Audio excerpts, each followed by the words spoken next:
ਸੁਮੇਲ ਦੇ ਇਸ ਤਾਰਫੀ ਇਕੱਠ ਵਿੱਚ ਸਭ ਨੂੰ ਜੀ ਆਇਆਂ ਨੂੰ। ਅਸੀਂ ਆਪਣੇ ਸਟੇਜ ਨੂੰ ਸਜਾਉਣ ਵੱਲ ਜਾਂਦੇ ਹਾਂ। ਸਭ ਤੋਂ ਪਹਿਲੇ ਮੈਂ ਮੁਦੱਸਰ ਇਕਬਾਲ ਭੱਟ ਹੋਰਾਂ ਅੱਗੇ ਬੇਨਤੀ ਕਰਾਂਗਾ ਕਿ ਉਹ ਸਟੇਜ 'ਤੇ ਆਉਣ ਤਾਂ ਕਿ ਉਹ ਆਉਣ ਵਾਲੇ ਮਹਿਮਾਨਾਂ ਨੂੰ ਜੀ ਆਇਆਂ ਨੂੰ ਆਖਣ। ਰੋਜ਼ਵਾਰ ਭੁਲੇਖਾ ਦੇ ਚੀਫ ਐਡੀਟਰ ਮੁਦੱਸਰ ਇਕਬਾਲ ਭੱਟ ਜੀ। ਸਾਡੇ ਅੱਜ ਦੇ ਇਸ ਸੁਮੇਲ ਦੇ ਮੁੱਖ ਵਿਖਾਲੀ ਇਕੱਠ ਦੀ ਸਦਾਰਤ ਕਰ ਰਹੇ ਨੇ ਪੰਜਾਬੀ ਕਹਾਣੀ ਦਾ ਵੱਡਾ ਨਾਂ, ਮੁਦੀਰ ਵੀ ਨੇ, ਲਿਖਾਰੀ ਵੀ ਨੇ, ਨਾਵਲਕਾਰ ਵੀ ਨੇ, ਮੇਰੀ ਮੁਰਾਦ ਇਲਿਆਸ ਘੁੰਮਣ ਜੀ। ਉਹਨਾਂ ਨੂੰ ਅਸੀਂ ਜੀ ਆਇਆਂ ਨੂੰ ਆਖਦੇ ਹਾਂ।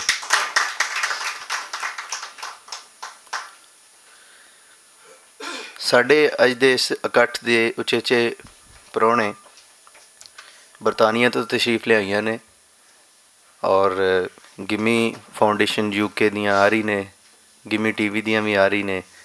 ਸਲੀਮ ਖਾਂ ਗਿਮੀ ਜੀ ਦੀ ਸਪੁੱਤਰੀ, ਸ਼ਗੁਫਤਾ ਗਿਮੀ ਲੋਧੀ ਜੀ, ਉਹਨਾਂ ਨੂੰ ਜੀ ਆਇਆਂ ਨੂੰ ਆਖਦੇ ਹਾਂ।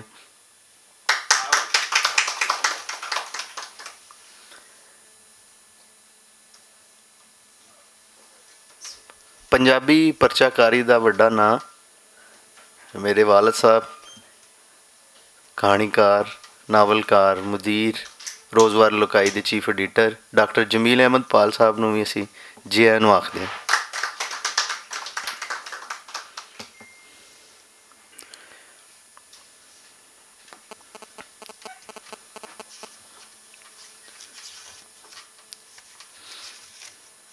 ਸੁਮੇਲ ਸੋਹਣਾ ਮੇਲ, ਪਰਾਗਾ, ਚੰਗਾ ਇਕੱਠ, ਵਧੀਆ ਜੁੜਤ, ਸਾਵਾਂ ਤੇ ਪੱਧਰਾ ਠੁੱਕ, ਢੁਕਵੇਂ ਤੇ ਸਾਂਝੀ ਬੀੜ, ਸੁਚੱਜੀ ਢਾਣੀ, ਸੁੱਗੜ ਸੰਗਤ।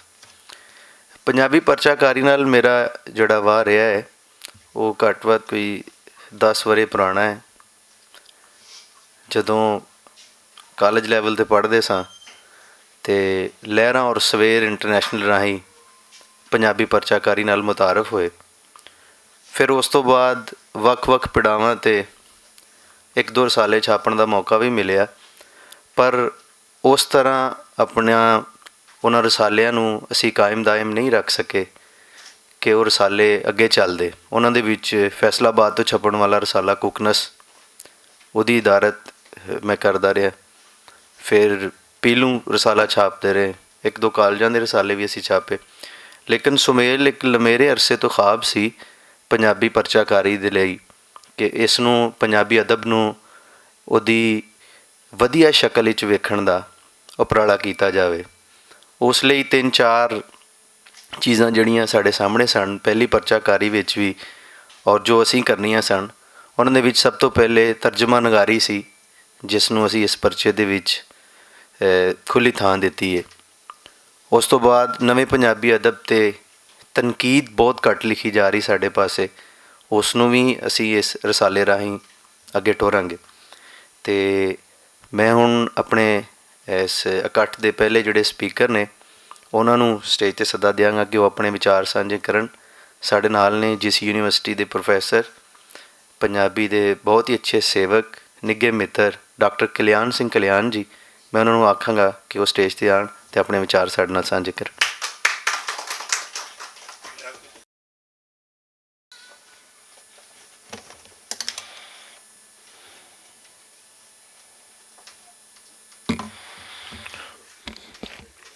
ਮਾਣਯੋਗ ਇਸ ਮਹਿਫਿਲ ਦੇ ਉਚੇਚੇ ਪ੍ਰਾਹੁਣੇ ਇਲਿਆਸ ਘੁੰਮਣ ਜੀ, ਸਾਡੇ ਅੱਜ ਦੇ ਮੁੱਖ ਪ੍ਰਾਹੁਣੇ, ਬਲਕਿ ਪਿਛਲੇ 6 ਮਹੀਨਿਆਂ ਤੋਂ ਸਾਡੀ ਮੁੱਖ ਪ੍ਰਾਹੁਣੀ ਬਣੀ ਹੋਈ ਹੈ ਮੇਰੀ ਭੈਣ ਸ਼ਗੁਫਤਾ ਜੀ। ਬਹੁਤ ਹੀ ਮਾਣਯੋਗ ਉਸਤਾਦ ਮੁਹਤਰਮ ਔਰ ਪੰਜਾਬੀ ਪਰਚਾਕਾਰੀ ਦਾ ਬਹੁਤ ਵੱਡਾ ਨਾਂ ਜਮੀਲ ਅਹਿਮਦ ਪਾਲ ਜੀ, ਅਤੇ ਸਾਡੇ ਬਹੁਤ ਹੀ ਮਾਣਯੋਗ ਅਜੋਕੇ ਮਹਿਫਿਲ, ਅਜੋਕੀ ਜਿਹੜੀ ਸਾਡੀ ਇੱਕ ਸੰਗਤ ਚੱਲ ਰਹੀ ਹੈ, ਉਹਦੇ ਪ੍ਰਾਹੁਣਚਾਰੀ ਭੱਟ ਸਾਹਿਬ ਅਤੇ ਮੇਰੇ ਵੀਰ ਇਜਾਜ਼ ਵੀਰ ਜੀ, ਜਿਨ੍ਹਾਂ ਨੇ ਇੱਕ ਨਵਾਂ ਇਤਿਹਾਸ ਸਿਰਜਿਆ ਹੈ। ਔਰ ਇਹ ਛਤਰ ਛਾਵੇਂ ਜੋ ਮਰਜ਼ੀ ਹੋ ਜਾਵੇ, ਲੇਕਿਨ ਇੱਕ ਗੱਲ ਬੜੀ ਸਾਫ਼ ਹੋਏਗੀ ਕਿ ਸਾਡੇ ਮਾਣਯੋਗ ਉਸਤਾਦ ਜੀ ਜਿਵੇਂ ਲਵੰਤਪਾਲ ਦੀ ਛਤਰ ਛਾਵੇਂ ਸੁਮੇਲ ਜਿਹੜਾ ਹੈ ਉਸ ਦਾ ਉੱਤੇ ਜੋ ਮਰਜ਼ੀ ਰੱਬ ਕਰੇ ਇਹ ਪਾਲ ਸਾਹਿਬ ਦਾ ਸਾਇਆ ਇਹਦੇ ਉੱਤੇ ਰਹੇ ਔਰ ਇਹ ਤਰੱਕੀ ਕਰਦਾ ਨਜ਼ਰ ਆਇਆ ਹੋਵੇ। ਕਿਉਂ ਜੇ ਇਜਾਜ਼ ਨਾਲ ਤੇ ਸਾਡਾ ਬਹੁਤ ਜਿਵੇਂ ਉਹਨਾਂ ਨੇ ਦੱਸਿਆ ਹੈ ਕਿ ਲਹਿਰਾਂ ਤੇ ਸਵੇਰ ਦਾ ਇੱਕ ਜਿਹੜਾ ਤਲਕ ਸੀ ਉਹ ਬਹੁਤ ਪੁਰਾਣਾ ਹੈ। ਔਰ ਮੈਂ ਵੀ ਬਹੁਤ ਸਾਰੇ ਵਿੱਚ ਕਾਮਾਂ ਰਿਹਾ, ਖ਼ਾਸ ਤੌਰ 'ਤੇ ਲਹਿਰਾਂ ਦੇ ਵਿੱਚ ਇੱਕ ਅਰਸਾ 4 ਸਾਲ ਉਹਦੇ ਵਿੱਚ ਕੰਮ ਕੀਤਾ ਹੋਇਆ ਹੈ।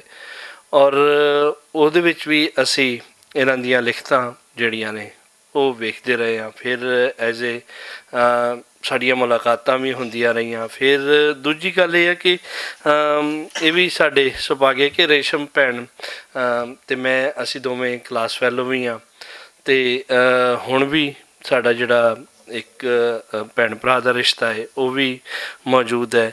ਔਰ ਸੁਮੇਲ ਬਹਰਹਾਲ ਇੱਕ ਨਵਾਂ ਇਜ਼ਾਫਾ ਇਸ ਵਾਸਤੇ ਹੈ ਕਿ ਅਸੀਂ ਥੋੜ੍ਹੀ ਦੇਰ ਪਹਿਲਾਂ ਗੱਲਬਾਤ ਕਰ ਰਹੇ ਸੀ ਜ਼ਾਹਿਦ ਜੀ ਹੋਰਾਂ ਨਾਲ ਕਿ ਜਿਹੜਾ ਸਾਡੇ ਤਰਜਮਾਕਾਰੀ ਦਾ ਕੰਮ ਹੈ ਉਹ ਨਾ ਹੋਣ ਦੇ ਬਰਾਬਰ ਹੈ, ਨਾ ਉਹਨੂੰ ਥਾਂ ਵੀ ਨਹੀਂ ਮਿਲ ਰਹੀ ਹੈ ਕਿਸੇ ਪਾਸੇ। ਅਤੇ ਇਹਦੇ ਵਿੱਚ ਇਹ ਹਾਲੇ ਸੁਮੇਲ ਸਾਨੂੰ ਮਿਲਿਆ ਨਹੀਂ ਸੀ ਹੈ। ਸੋ ਉਸ ਵੇਲੇ ਬੜੀ ਡਿਸਕਸ਼ਨ ਹੋਈ ਕਿ ਤਰਜਮਾਕਾਰੀ ਵਾਸਤੇ ਕੋਈ ਚੀਜ਼ ਨਾ ਹੋਣੀ ਚਾਹੀਦੀ ਹੈ। ਹੋਰ ਅਦਬ ਦੇ ਵਿੱਚੋਂ ਪੰਜਾਬੀ ਅਦਬ ਦੇ ਵਿੱਚ ਜਿਹੜਾ ਹੈ ਉਹ ਬਿਲਕੁਲ ਹੀ ਨਹੀਂ ਹੋ ਰਿਹਾ। ਪਿਛਲੇ ਜਿੱਥੇ GCU ਦੇ ਵਿੱਚ ਆਉਂਦਿਆਂ ਸਾਰ ਹੀ ਮੈਂ ਇੱਕ ਅੰਗਰੇਜ਼ੀ ਨਾਵਲ ਦਾ ਜਿਹੜਾ ਹੈ ਇੱਕ ਜਾਇਜ਼ਾ ਲੈਣ ਲਈ ਬੱਚੇ ਨੂੰ ਕਿਹਾ ਅਤੇ ਉਹ ਕਹਿ ਰਹੇ ਸੀ ਕਿ ਨਹੀਂ ਸਰ ਜੀ ਇਹ ਤਾਂ ਬਹੁਤ ਮੁਸ਼ਕਿਲ ਕੰਮ ਹੈ। ਬਹਰਹਾਲ ਇੱਕ ਬੱਚੇ ਨੇ ਉਸ ਦਾ ਜਾਇਜ਼ਾ ਲਿਆ ਔਰ ਬਹੁਤ ਖੂਬਸੂਰਤੀ ਤਰੀਕੇ ਨਾਲ ਉਹ ਇੱਕੋ ਹੀ ਕੰਮ ਜਿਹੜਾ ਹੈ ਉਹ ਯੂਨੀਵਰਸਿਟੀਆਂ ਲੈਵਲ ਦੇ ਉੱਤੇ ਵੀ ਹੁਣ ਇਹ ਕਹਿਣਾ ਪੈ ਰਿਹਾ ਹੈ ਕਿ ਅਸੀਂ ਬਹੁਤ ਜ਼ਿਆਦਾ ਮਜਬੂਰ ਹੋ ਗਏ ਹਾਂ। ਬੱਚੇ ਜਿਹੜੇ ਨੇ ਕੋਈ ਅੱਛਾ ਅਦਬ ਜਿਹੜਾ ਨਹੀਂ ਲੈ ਰਿਹਾ। ਇਸ ਵਾਰੀ ਇੱਕ ਬੱਚਾ ਜਿਹੜਾ ਹੈ ਉਹ ਆਇਆ ਹੋਇਆ ਸੀ ਪੇਸ਼ਾਵਰ ਤੋਂ ਅਤੇ ਉਹ ਪੰਜਾਬੀ ਦੇ ਵਿੱਚ ਕਰ ਰਿਹਾ ਸੀ। ਤਾਂ ਮੈਂ ਉਹਨੂੰ ਕਿਹਾ ਸੀ ਕਿ ਤੇਰਾ ਕੁਛ ਫਾਇਦਾ ਹੋਣਾ ਚਾਹੀਦਾ ਹੈ ਤਾਂ ਤੁਸੀਂ ਕੁਛ ਇਸ ਤਰ੍ਹਾਂ ਦੇ ਤਰਜਮੇ ਕਰੋ ਜਾਂ ਕੋਈ ਜਾਇਜ਼ਾ ਹੀ ਲੈਣਾ ਹੈ ਅਤੇ ਤੁਸੀਂ ਖੁਸ਼ਹਾਲ ਖਾਂ ਖਟਕ ਦਾ ਲੈ ਲਓ। ਕਹਿ ਰਿਹਾ ਕਿ ਸਰ ਇਹ ਤਾਂ ਮੇਰੇ ਵਾਸਤੇ ਸੌਖਾ ਹੋਏਗਾ।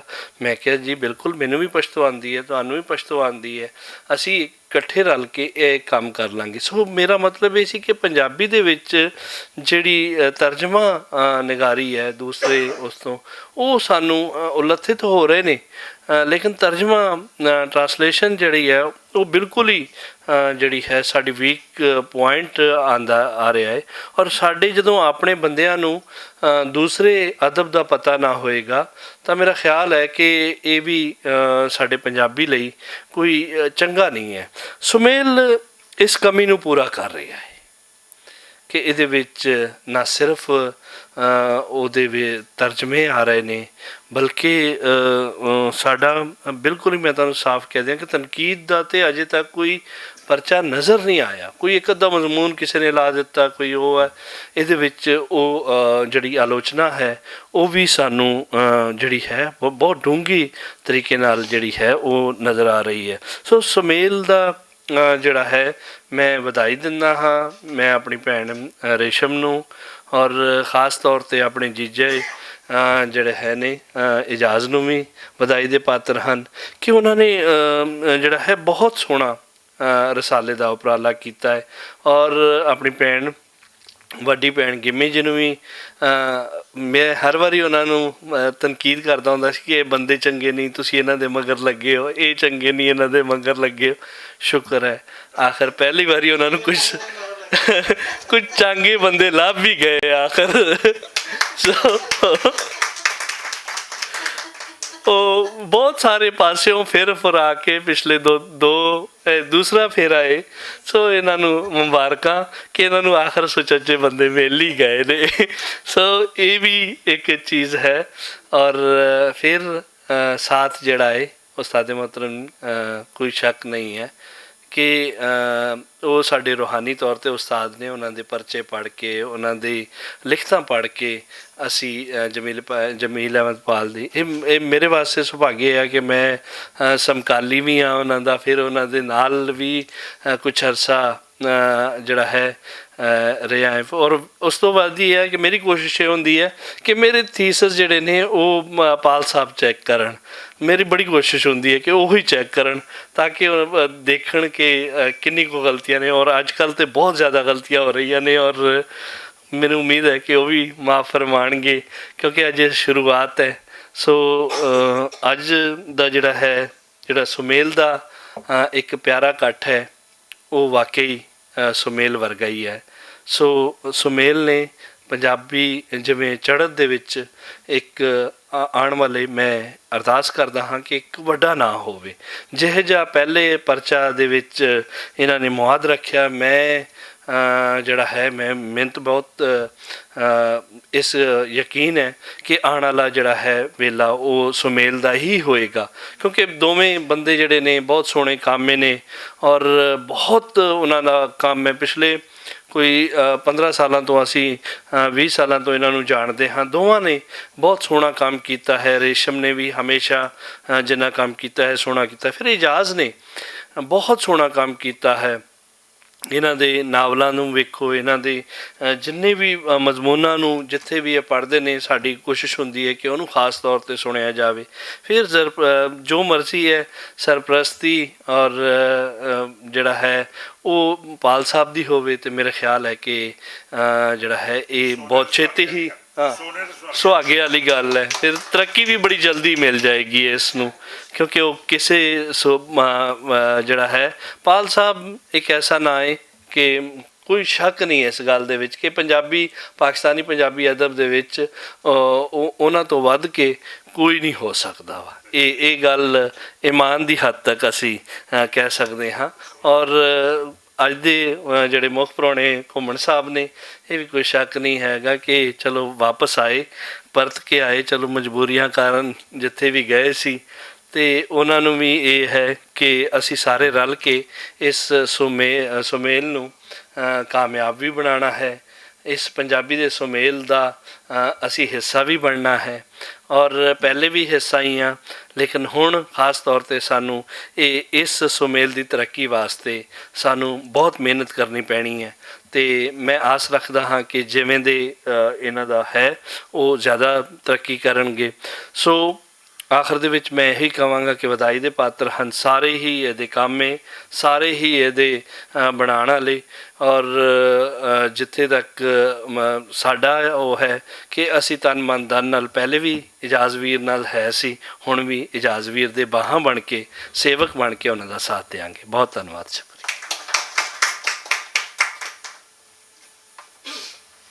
ਸ਼ੁਕਰੀਆ ਕਲਿਆਣ ਜੀ।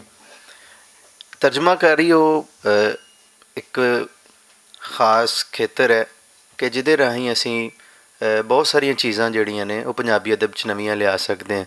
ਅਸੀਂ ਕਹਾਣੀ ਦੀ ਤਕਨੀਕ, ਸ਼ਾਇਰੀ ਦੀਆਂ ਤਕਨੀਕਸ, ਉਹਦੇ ਬਹੁਤ ਸਾਰੇ ਲਹਿਜੇ ਮੁਤਾਰਫ ਕਰਾ ਸਕਦੇ ਹਾਂ।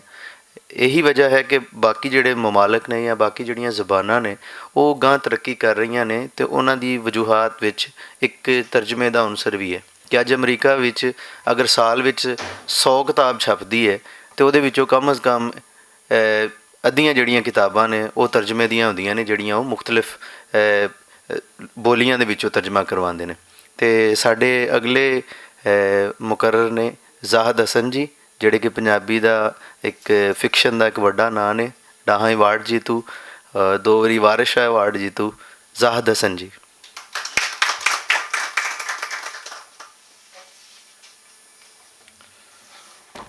बहुत शुक्रिया जी एजाज साहब और बाकी सब दोस्तों। कल्याण साहब आजकल नहीं, वैसे मेरे हमेशा तो उस्ताद ने, तुसी ज़रा थोड़ा जिहा ना तरतीब दा ख्याल रखा करो। आजकल मैं इन्हां कोल पढ़ रहा, बकायदा इन्हां दा स्टूडेंट हाँ। हाँ जी, मैं मादरत चाहना जी, लेकिन सो अज यानी मैं सारे अपने असातिज़ा दे सामने मौजूद हाँ, तो एक तरह ਸਾਡਾ ਇਮਤਿਹਾਨ ਹੀ ਹੁੰਦਾ ਹੈ। ਮੈਂ ਹਮੇਸ਼ਾ ਇਹ ਗੱਲ ਕਰਨਾ ਕਿ ਜਿਹੜਾ ਇਹ ਭੁਲੇਖੇ ਦਾ ਦਫ਼ਤਰ ਹੈ ਜਾਂ ਪੰਜਾਬੀ ਯੂਨੀਅਨ ਹੈ ਜਾਂ ਪੰਜਾਬ ਹਾਊਸ ਹੈ, ਸਾਡਾ ਹਮੇਸ਼ਾ ਤੋਂ ਇੱਕ ਸੁਪਨਾ ਰਿਹਾ ਕਿ ਜੀ ਕੋਈ ਐਸੀ ਜਗ੍ਹਾ ਸਾਨੂੰ ਮਿਲ ਜਾਏ। ਵੈਸੇ ਮਿਲਦੀਆਂ ਵੀ ਰਹੀਆਂ ਕਈ ਵਾਰੀ ਨਾ ਜਗ੍ਹਾ, ਅਤੇ ਲੇਕਿਨ ਇੱਕ ਪਰਫੈਕਟ ਜਿਹੜਾ ਇਦਾਰਾ ਹੈ, ਇੱਕ ਦਫ਼ਤਰ ਹੈ, ਉਹ ਅਸੀਂ ਵੇਖਦੇ ਹਾਂ ਕਿ ਅੱਜ ਕੱਲ੍ਹ ਇਹ ਹੈ। ਔਰ ਦੋਸਤ ਵੀ ਕੋਸ਼ਿਸ਼ ਕਰਦੇ ਨੇ ਕਿ ਪ੍ਰੋਗਰਾਮ, ਔਰ ਮੈਨੂੰ ਯਕੀਨ ਹੈ ਕਿ ਅੱਜ ਅਗਰ ਸੁਮੇਲ ਦਾ ਇਕੱਠ ਇੱਥੇ ਹੋ ਰਿਹਾ ਤਾਂ ਪੂਰੀ ਦੁਨੀਆ ਤੱਕ ਜਾਏਗਾ, ਔਰ ਪੂਰੀ ਦੁਨੀਆ ਦੇ ਲੋਕ ਇਹਦੇ ਨਾਲ ਮੌਜੂਦ ਵੀ ਨੇ। ਸ਼ਗੁਫਤਾ ਸਾਹਿਬਾ ਨੇ, ਇਜਾਜ਼ ਜਿਹੜਾ ਹੈ ਇਹ ਇੰਨਾ ਜ਼ਬਰਦਸਤ ਨੌਜਵਾਨ ਹੈ ਕਿ ਮੈਂ ਇਹਦੀਆਂ ਗੱਲਾਂ ਸੁਣਦਾ ਬਜ਼ੁਰਗ ਹੋ ਗਿਆ ਕਿ ਹਮੇਸ਼ਾ ਮੇਰੇ ਜ਼ਿਹਨ 'ਚ ਇਹ ਆਉਂਦਾ ਹੈ ਕਿ ਜੀ ਨਵੇਂ ਅਦਬ ਦੀ ਜਾਂ ਨਵੇਂ ਫਿਕਸ਼ਨ ਦੀ ਅਗਰ ਗੱਲ ਕਰਨੀ ਹੈ ਅਤੇ ਉਹ ਮੈਂ ਇਜਾਜ਼ ਨਾਲ ਹੀ ਕਰਨਾ। ਅੱਛਾ, ਇਹਦਾ ਤਜਰਬਾ ਵੀ ਕਾਫੀ ਹੈ। ਮਸਲ ਕੁਕਨਸ ਜਦੋਂ ਨਿਕਲਦਾ ਰਿਹਾ ਉਹਦੇ 'ਚ ਵੀ ਰਿਹਾ, ਫਿਰ ਹੋਰ ਵੀ, ਅਤੇ ਇਹਦੇ ਤੋਂ ਤਾਂ ਮੈਂ ਬਾਅਦ ਵਿੱਚ ਆਉਣਾ। ਲੇਕਿਨ ਇੱਕ ਪਰਚੇ ਨੂੰ ਕੱਢਣ ਵਾਸਤੇ ਹਮੇਸ਼ਾ ਸਾਡਾ ਇਹ ਮਸਲਾ ਰਿਹਾ। ਮਸਲਾ ਮੈਂ ਭੱਟ ਸਾਹਿਬ ਨਾਲ ਅਗਰ ਥੋੜ੍ਹੇ ਦਿਨ ਪਹਿਲੇ ਗੱਲ ਕਰ ਰਿਹਾ ਸੀ ਤਾਂ ਇਹਨਾਂ ਨੇ ਕਿਹਾ ਜੀ ਤੁਹਾਡਾ ਦਫ਼ਤਰ ਹੈ, ਤੁਹਾਡੇ ਸੋਰਸਿਸ ਨੇ, ਜੋ ਤੁਸੀਂ ਕਰਨਾ ਚਾਹੁੰਦੇ ਹੋ ਇੱਥੇ ਬੈਠ ਕੇ ਕਰੋ ਪੰਜਾਬੀ ਲਈ। ਸੋ ਇਸ ਤਰ੍ਹਾਂ ਦੇ ਨਾ ਅਸੀਂ ਰਿਸਾਲੇ ਦੇ ਬਾਰੇ ਗੱਲ ਕਰ ਰਹੇ ਸੀ। ਲੇਕਿਨ ਅਗਰ ਇਹ ਰਿਸਾਲਾ ਆ ਗਿਆ ਤਾਂ ਇਹਦਾ ਮਤਲਬ ਹੈ ਕਿ ਹੁਣ ਇਸ ਤੋਂ ਵੱਖਰੀ ਤਰ੍ਹਾਂ ਦਾ ਕੋਈ ਰਿਸਾਲਾ ਆਉਣਾ ਚਾਹੀਦਾ ਹੈ, ਔਰ ਪੰਜਾਬੀ 'ਚ ਹਮੇਸ਼ਾ ਇਹਦੀ ਜ਼ਰੂਰਤ ਰਹੀ ਹੈ। ਅਤੇ ਜਿਹੜੀ ਮੈਂ ਗੱਲ ਕਰ ਰਿਹਾ ਸੀ ਨਾ ਕਿ ਹਮੇਸ਼ਾ ਸਾਨੂੰ ਟਿਕਾਣੇ ਵੀ ਮਿਲਦੇ ਰਹੇ ਨੇ, ਅਤੇ ਇਹ 1994 ਦੀ ਗੱਲ ਹੈ, 93 ਦੀ ਗੱਲ ਹੈ ਕਿ ਜਦੋਂ ਬਿਲਾਲ ਕਿਹੜਾ ਰੋਡ ਸੀ ਪਤਾ ਨਹੀਂ, ਗੁੰਮਣ ਸਾਹਿਬ ਦਾ ਜਿਹੜਾ ਅਮੀਰ ਰੋਡ 'ਤੇ, ਹਾਂਜੀ, ਅਤੇ ਉੱਥੇ ਸ਼ੁਰੂਆਤ ਹੋਈ। ਅੱਛਾ, ਸ਼ੁਰੂਆਤ ਅਸੀਂ ਇਹਨੂੰ ਨਹੀਂ ਕਹਿ ਸਕਦੇ। ਪੰਜਾਬੀ ਪਰਚਾਕਾਰੀ ਦੀ ਵੀ ਪਾਲ ਸਾਹਿਬ ਨੇ ਤਾਂ ਇਹਦੇ 'ਤੇ ਕੰਮ ਕੀਤਾ ਨਾ, ਸਾਫਤ 'ਤੇ ਬਹੁਤ ਲਿਖਿਆ ਸੀ, ਉਹਨੂੰ ਪੜ੍ਹ ਕੇ ਅਤੇ ਆ ਕੇ ਅਤੇ ਦੁਹਰਾ ਦਿੰਦੇ ਹਾਂ ਚੀਜ਼ਾਂ ਨੂੰ, ਕਿ ਇੱਕ ਲੰਮੀ ਰਵਾਇਤ ਸਾਨੂੰ ਮਿਲਦੀ ਹੈ। ਮਸਲਨ ਅਗਰ ਨਵਾਂ ਜਿਹੜਾ ਟਰੈਂਡ ਸੀ ਉਹ 1920-21-22 ਵਿੱਚ ਸਾਰੰਗ ਦੀ ਸੂਰਤ ਵਿੱਚ ਜੋਸ਼ਵਾ ਸਾਹਿਬ ਨੇ, ਕਿਹਨਾਂ ਨੇ ਸ਼ੁਰੂ ਕੀਤਾ? ਹਾਂ, SL ਪ੍ਰਾਸ਼, ਹਾਂਜੀ, ਬਿਲਕੁਲ, ਉਹ ਬਹੁਤ ਜ਼ਬਰਦਸਤ ਨਵਾਂ। ਫਿਰ ਸਾਡੇ ਜਿਹੜੇ ਸੀਨੀਅਰ ਔਰ ਬਜ਼ੁਰਗ ਨੇ ਹਮੇਸ਼ਾ ਪੰਜਾਬੀ ਜ਼ਬਾਨ, ਪੰਜਾਬੀ ਹੱਕ ਅੱਲਾ, ਬੇਸ਼ੁਮਾਰ ਪਰਚੇ ਨਿਕਲਦੇ ਰਹੇ ਨੇ। ਅੱਛਾ, ਉਹ ਔਰ ਫਿਰ ਪੰਜਾਬੀ ਅਦਬ ਆ ਗਿਆ, ਫਿਰ ਪੰਜ ਦਰਿਆ ਆ ਗਿਆ ਹੈ। ਲੇਕਿਨ ਇੱਕ ਜਿਹੜਾ ਨਵਾਂ ਟਰੈਂਡ ਬਣਿਆ ਉਹ ਮੈਂ ਸਮਝਣਾ ਕਿ ਬਿਲਕੁਲ ਗੁੰਮਣ ਸਾਹਿਬ ਨੇ ਜਦੋਂ ਉੱਥੇ ਸ਼ੁਰੂ ਕੀਤਾ ਨਾ, ਰਵੇਲ ਔਰ ਫਿਰ ਸਹਤ ਖਾਸ ਤੌਰ 'ਤੇ, ਅਤੇ ਉਹਦੇ 'ਚ ਇਸ ਚੀਜ਼ ਦਾ ਸਾਨੂੰ ਅਹਿਸਾਸ ਹੋਇਆ ਕਿ ਜੀ ਸਾਨੂੰ ਜ਼ਰੂਰਤ ਕਿਸ ਚੀਜ਼ ਦੀ ਹੈ। ਪੰਜਾਬੀਆਂ ਨੂੰ ਬੀਇੰਗ ਏ ਪੰਜਾਬੀ, ਆਪਣੀ ਅਗਰ ਜ਼ਬਾਨ ਨੂੰ, ਆਪਣੇ ਫਿਕਸ਼ਨ ਨੂੰ, ਆਪਣੇ ਲਿਟਰੇਚਰ ਨੂੰ ਪੂਰੀ ਦੁਨੀਆ 'ਚ ਫਰੋਗ ਦੇਣਾ ਅਤੇ ਕਿਸ ਤਰ੍ਹਾਂ ਦੀਆਂ ਚੀਜ਼ਾਂ ਨੂੰ ਸਾਨੂੰ ਫਾਲੋ ਕਰਨਾ ਚਾਹੀਦਾ। ਇੱਥੇ ਇੱਕ ਮਿਸਾਲ, ਵੈਸੇ ਦੋਸਤ ਨੇ ਸਾਡੇ, ਮਤਲਬ ਅਗਰ ਉਰਦੂ 'ਚ ਲਿਖਦੇ ਨੇ ਜਾਂ ਉਰਦੂ ਬੋਲਦੇ ਨੇ ਜਾਂ ਉਰਦੂ ਪੜ੍ਹਦੇ ਨੇ, ਅਤੇ ਦੇਣਾ ਚਾਹਾਂਗਾ ਕਿ ਇੱਕ ਸਾਹਿਬ ਸਨ ਔਰ ਉਹਨਾਂ ਨੇ 1999 'ਚ ਮੈਨੂੰ, ਜਾਂ ਇਸ ਤੋਂ ਇੱਕ ਸਾਲ ਅੱਗੇ ਪਿੱਛੇ ਹੋ ਸਕਦਾ ਹੈ, ਹੈਦਰਾਬਾਦ ਤੋਂ ਇੱਕ ਪਰਚਾ ਕਿਤਾਬ ਦੀ ਸੂਰਤ ਵਿੱਚ ਕੱਢ ਦਿੱਤਾ ਔਰ ਉਹਦਾ ਨਾਂ ਉਹਨੇ ਰੱਖਿਆ ਆਜ ਕਿਤਾਬ ਲੜੀ। ਔਰ ਪਹਿਲਾ ਪਰਚਾ ਹੀ ਉਹਨੇ ਮਿਲਾਨ ਕੁੰਡੇਰਾ ਦੀਆਂ ਇੱਕ ਦੋ ਚੀਜ਼ਾਂ ਦੇ ਉੱਤੇ ਨਾ ਰੱਖ ਕੇ ਅਤੇ ਸ਼ੁਰੂ ਕੀਤਾ। ਅੱਜ ਜਦੋਂ ਕਿ ਉਰਦੂ ਜ਼ਬਾਨ ਜਿਹੜੀ ਹੈ ਬਜ਼ਾਤੇ ਖੁਦ ਅੱਛਾ ਲਿਟਰੇਚਰ ਪ੍ਰੋਡਿਊਸ ਨਹੀਂ ਕਰ ਰਹੀ, ਲੇਕਿਨ ਉਸ ਪਰਚੇ ਨੇ ਇਤਨਾ ਜ਼ਬਰਦਸਤ ਕਿਸਮ ਦਾ ਪੂਰੀ ਦੁਨੀਆ ਦੇ ਵਿੱਚੋਂ ਲਿਟਰੇਚਰ ਜਿਹੜਾ ਲੋਕਾਂ ਤੱਕ ਪਹੁੰਚਾ ਦਿੱਤਾ ਹੈ ਕਿ ਸਾਨੂੰ ਰਸ਼ਕ ਆਉਂਦਾ ਹੈ। ਔਰ ਅਸੀਂ ਚਾਹੁੰਦੇ ਹਾਂ ਕਿ ਇੱਕ ਪਰਚਾ ਇਸ ਤਰ੍ਹਾਂ ਦਾ ਮੌਜੂਦ ਹੋਵੇ ਸਾਡੇ ਪੰਜਾਬੀਆਂ ਕੋਲ ਵੀ, ਅਤੇ ਮੇਰੀ ਖਾਹਿਸ਼ ਤਾਂ ਇਹੀ ਹੈ ਕਿ ਉਹ ਸੁਮੇਲ ਹੀ ਹੋਵੇ। ਔਰ ਜਿਸ ਤਰ੍ਹਾਂ ਦੀ ਇਜਾਜ਼ ਦੇ ਅੰਦਰ ਇੱਕ ਲਗਨ ਔਰ ਮੁਹੱਬਤ ਔਰ ਤਵੱਜੋ ਹੈ, ਔਰ ਜਿਸ ਤਰ੍ਹਾਂ ਇਹਨਾਂ ਨੇ ਇਹਦੇ 'ਚ ਮਕਬੂਲ ਵਿੱਚ ਵੀ ਇਹਦੀ ਯਾਨੀ ਐਡਮਾਇਰ ਕੀਤਾ ਹੈ, ਐਡਮਿਟ ਕੀਤਾ ਹੈ ਕਿ ਗਿੰਮੀ ਸਾਹਿਬਾ ਨੇ ਇਹਨਾਂ ਦੇ ਨਾਲ ਮਿਲ ਕੇ ਅਤੇ ਸ਼ੁਰੂ ਕੀਤਾ ਹੈ। ਅਗਰ ਇਹ ਸਾਰੇ ਦੋਸਤ ਮਿਲ ਕੇ ਇਸ ਪ੍ਰੋਜੈਕਟ ਨੂੰ ਚਲਾਉਂਦੇ ਰਹਿਣਗੇ, ਸਫੇ ਇਹਦੇ ਵੱਧ ਸਕਦੇ ਨੇ, ਇਹਦੇ ਘੱਟ ਸਕਦੇ ਨੇ। ਇੰਤਖਾਬ ਜਿਹੜਾ ਹੈ ਉਹ ਇਹ ਪਾਲ ਸਾਹਿਬ ਨਾਲ, ਗੁੰਮਣ ਸਾਹਿਬ ਨਾਲ, ਭੱਟ ਸਾਹਿਬ ਨਾਲ, ਹੋਰ ਦੋਸਤਾਂ ਨਾਲ, ਕਰਾਮਤ ਬੈਠੇ ਨੇ, ਇੰਨਾ ਅੱਛਾ ਲਿਟਰੇਚਰ, ਇਹ ਫਿਕਸ਼ਨ ਲਿਖ ਰਹੇ ਨੇ, ਕਈ ਨਾਵਲ ਲਿਖ ਚੁੱਕੇ ਨੇ, ਕਹਾਣੀਆਂ, ਤੇ ਕਲਿਆਣ ਸਾਹਿਬ ਸਾਡੀ ਹੈਲਪ ਕਰ ਸਕਦੇ ਨੇ, ਸਾਨੂੰ ਨਿਸ਼ਾਨਦੇਹੀ ਕਰ ਸਕਦੇ ਨੇ ਕਿ ਗੁਰਮੁਖੀ, ਕਿਉਂਕਿ ਗੁਰਮੁਖੀ 'ਚ ਬਹੁਤ ਜ਼ਿਆਦਾ ਲਿਟਰੇਚਰ ਜਿਹੜਾ ਹੈ ਫਿਕਸ਼ਨ ਮੌਜੂਦ ਹੈ, ਤੇ ਬਲਕਿ ਇਸ ਦੀ ਵੀ ਜ਼ਰੂਰਤ ਹੈ। ਸਾਡੇ ਕੋਲ ਅਗਰ ਅਸੀਂ ਮਿਸਾਲ ਦਿੰਦੇ ਹਾਂ ਨਾ ਕਿ ਜੀ ਰਸ਼ੀਆ 'ਚ ਤਾਂ ਜੀ ਦੋਸਤੋਯੇਵਸਕੀ ਹੈ ਔਰ ਟਾਲਸਟਾਈ ਹੈ ਔਰ ਜਨਾਬ ਸ਼ੋਲੋਖੋਫ ਹੈ ਅਤੇ ਫਲਾਣਾ ਹੈ, ਚੰਗੇਜ਼ ਐਤਮਾਤੋਫ ਹੈ, ਅਤੇ ਸਾਡੇ ਪੰਜਾਬੀਆਂ ਕੋਲ ਵੀ ਕੋਈ ਘੱਟ ਲੋਕ ਨਹੀਂ ਨੇ। ਮਸਲਨ ਅਗਰ ਯਕੀਨ ਕਰੋ, ਗੁਰਦਿਆਲ ਨੂੰ ਤੁਸੀਂ ਗੌਰ ਨਾਲ ਪੜ੍ਹ ਲਵੋ, ਉਹਦੀਆਂ ਚੀਜ਼ਾਂ ਨੂੰ ਤੁਸੀਂ ਸਮਝੋ, ਅਤੇ ਉਹਦੇ ਸਾਹਮਣੇ ਕੋਈ ਟਾਲਸਟਾਈ ਇਸ ਲਈ ਨਹੀਂ ਰੁਕਦਾ ਕਿ ਉਹ ਸਾਡੀ ਧਰਤੀ, ਸਾਡੇ ਕਲਚਰ, ਸਾਡੇ ਸਕਾਫਤ, ਸਾਡੇ ਵਸੇਬ ਦੇ ਬਾਰੇ ਗੱਲ ਕਰ ਰਿਹਾ ਔਰ ਇੰਟਰਨੈਸ਼ਨਲ ਸਤ੍ਹਾ 'ਤੇ ਉਹ ਲਿਖ ਰਿਹਾ। ਇਸੇ ਤਰ੍ਹਾਂ ਸਾਡੇ ਕੋਲ ਆਪਣੇ ਕੋਲ ਇਤਨੇ ਜ਼ਬਰਦਸਤ ਲਿਖਾਰੀ ਮੌਜੂਦ ਰਹੇ ਨੇ ਹਮੇਸ਼ਾ ਹੀ, ਜਿਨ੍ਹਾਂ 'ਚ ਟਰਾਂਸਲੇਟਰ ਵੀ ਸਨ, ਜਿਨ੍ਹਾਂ 'ਚ ਡਰਾਮਾ ਰਾਈਟਰ ਵੀ ਸਨ, ਔਰ ਫਿਰ ਇਹ ਕਿ ਪੰਜਾਬੀ ਵਿੱਚ ਤਰਜਮਾਕਾਰੀ ਦੀ ਰੀਤ ਜਿਹੜੀ ਹੈ ਉਦੋਂ ਦੀ ਪੈ ਗਈ ਹੈ ਜਦੋਂ ਵਾਲੀ ਉਰਦੂ ਵਾਲੇ ਬਹੁਤ ਪਿੱਛੇ ਸਨ, ਯਕੀਨ ਕਰੋ। ਯਾਨੀ ਮਾਰਕੇਜ਼ ਦੇ ਨਾਂ ਤੋਂ ਉਹ ਵਾਕਿਫ ਨਹੀਂ ਸਨ, ਯਾਂਪਾਲ ਸਾਰਤਰ ਦੀਆਂ ਚੀਜ਼ਾਂ ਤਰਜਮਾ ਉਰਦੂ ਵਿੱਚ ਉਸ ਵਕਤ ਤੱਕ ਨਹੀਂ ਹੋਈਆਂ ਸਨ, ਗਾਰਸ਼ੀਆ ਲੋਰਕਾ ਦੀਆਂ ਹਾਲੇ ਤੱਕ ਨਹੀਂ ਹੋਈਆਂ ਸਨ ਜਦੋਂ ਪੰਜਾਬੀ 'ਚ ਹੋਣੀਆਂ ਸ਼ੁਰੂ ਹੋ ਗਈਆਂ। ਫਿਰ ਸਾਡੇ ਕੋਲ ਫਿਕਸ਼ਨ ਰਾਈਟਰ ਵੀ ਉਸੇ ਪਾਇਆ ਦੇ ਹਮੇਸ਼ਾ ਮੌਜੂਦ ਰਹੇ ਨੇ, ਮਤਲਬ ਕਿ ਅਕਬਰ ਲਾਹੌਰੀ ਤੋਂ ਅਸੀਂ ਅਗਰ ਸ਼ੁਰੂ ਕਰ ਦਈਏ, ਫਿਰ ਦਰਮਿਆਨ 'ਚ ਕਈ ਲੋਕ, ਸਲੀਮ ਖਾਂ ਗਿੰਮੀ ਬਜ਼ਾਤੇ ਖੁਦ, ਫਿਰ ਅਗਲੀ ਜਿਹੜੀ ਪੀੜ੍ਹੀ ਆਉਂਦੀ ਹੈ। ਅੱਛਾ, ਮੈਂ ਇਸ ਹਵਾਲੇ ਨਾਲ ਬੜਾ ਖੁਸ਼ਕਿਸਮਤ ਹਾਂ, ਵੈਸੇ ਕਈ ਸਾਡੀ ਨਸਲ ਦੇ ਲੋਕ ਬੜੇ ਖੁਸ਼ਕਿਸਮਤ ਨੇ ਕਿ ਸਾਨੂੰ ਬਹੁਤ ਹੀ ਮੁਤਹਰਕ ਕਿਸਮ ਦੇ ਲੋਕ ਮਿਲੇ, ਔਰ ਇਤਫਾਕ ਨਾਲ ਅੱਜ ਉਹ ਸਟੇਜ 'ਤੇ ਸਾਰੇ ਲੋਕ ਹੀ ਮੌਜੂਦ ਨੇ। ਉਹ ਪਾਲ ਸਾਹਿਬ ਹੋਵਣ, ਗੁੰਮਣ ਸਾਹਿਬ ਹੋਵਣ, ਭੱਟ ਸਾਹਿਬ ਹੋਵਣ, ਅਤੇ ਇਹਨਾਂ ਨੇ ਸਾਡੀ ਹਮੇਸ਼ਾ ਰਹਿਨੁਮਾਈ ਵੀ ਕੀਤੀ, ਹਲਾਸ਼ੇਰੀ ਵੀ ਦਿੱਤੀ, ਔਰ ਇਹ ਵੀ ਕਿਹਾ ਕਿ ਤੁਸੀਂ ਬਸ ਕੰਮ ਕਰੋ, ਬਾਕੀ ਚੀਜ਼ਾਂ ਸਾਡੇ 'ਤੇ ਛੱਡ ਦਿਓ। ਅਤੇ ਹੁਣ ਸੂਰਤ-ਏ-ਹਾਲ ਜਿਹੜੀ ਹੈ ਨਾ, ਉਹ ਕਹਿਣਾ ਚਾਹੀਦਾ ਕਿ ਲੋਹਾ ਪੂਰੀ ਤਰ੍ਹਾਂ ਗਰਮ ਹੋ ਚੁੱਕਿਆ ਪੰਜਾਬੀ ਜ਼ਬਾਨ ਔਰ ਪੰਜਾਬੀ ਕਲਚਰ ਦੇ ਹਵਾਲੇ ਨਾਲ, ਅਤੇ ਸਿਰਫ ਸਾਨੂੰ ਜਿਹੜਾ ਹੈ ਇੱਕ ਸੱਚਾ ਬਣਾਉਣ ਦੀ ਜ਼ਰੂਰਤ ਹੈ, ਅਤੇ ਹਥੌੜਾ ਸਾਡੇ ਕੋਲ ਮੌਜੂਦ ਹੈ, ਅਤੇ ਅਸੀਂ ਉਹਨੂੰ ਜਿਸ ਤਰ੍ਹਾਂ ਚਾਹਾਂਗੇ ਅਸੀਂ ਢਾਲ ਸਕਾਂਗੇ। ਅਤੇ ਮੇਰਾ ਖਿਆਲ ਹੈ ਕਿ ਇੱਕ ਜਿਹੜੀ ਸਾਡੇ ਕੋਲ ਇੱਕ ਕਮੀ ਸੀ, ਇੱਕ ਪਿਓਰ ਫਿਕਸ਼ਨ ਦੀ, ਪਿਓਰ ਟਰਾਂਸਲੇਸ਼ਨ ਦੇ ਹਵਾਲੇ ਨਾਲ ਇੱਕ ਪਰਚੇ ਦੀ, ਅਤੇ ਉਹ ਸੁਮੇਲ ਦੀ ਸੂਰਤ ਵਿੱਚ ਸਾਡੇ ਸਾਹਮਣੇ ਆ ਚੁੱਕਿਆ ਹੈ। ਮੈਂ ਇਜਾਜ਼ ਹੋਰਾਂ ਨੂੰ, ਗਿੰਮੀ ਸਾਹਿਬਾਂ ਨੂੰ, ਹੋਰ ਸਭ ਦੋਸਤਾਂ ਨੂੰ ਮੁਬਾਰਕਬਾਦ ਦੇਵਾਂਗਾ, ਔਰ ਮੈਂ ਚਾਹਾਂਗਾ ਕਿ ਅਸੀਂ ਇਜਾਜ਼ ਹੋਰਾਂ ਨਾਲ ਔਰ ਇਸ ਪਰਚੇ ਦੇ ਨਾਲ ਜਿਹੜੇ ਵੀ ਲੋਕ ਨੇ ਉਸੇ ਤਰ੍ਹਾਂ ਰਲ ਕੇ ਕੰਮ ਕਰੀਏ ਜਿਸ ਤਰ੍ਹਾਂ ਕਿ ਉਹ ਖੁਦ ਕਰ ਰਹੇ ਹੋਣਗੇ। ਤੁਹਾਡਾ ਬਹੁਤ ਸ਼ੁਕਰੀਆ ਜੀ, ਬੜੀ ਮਿਹਰਬਾਨੀ।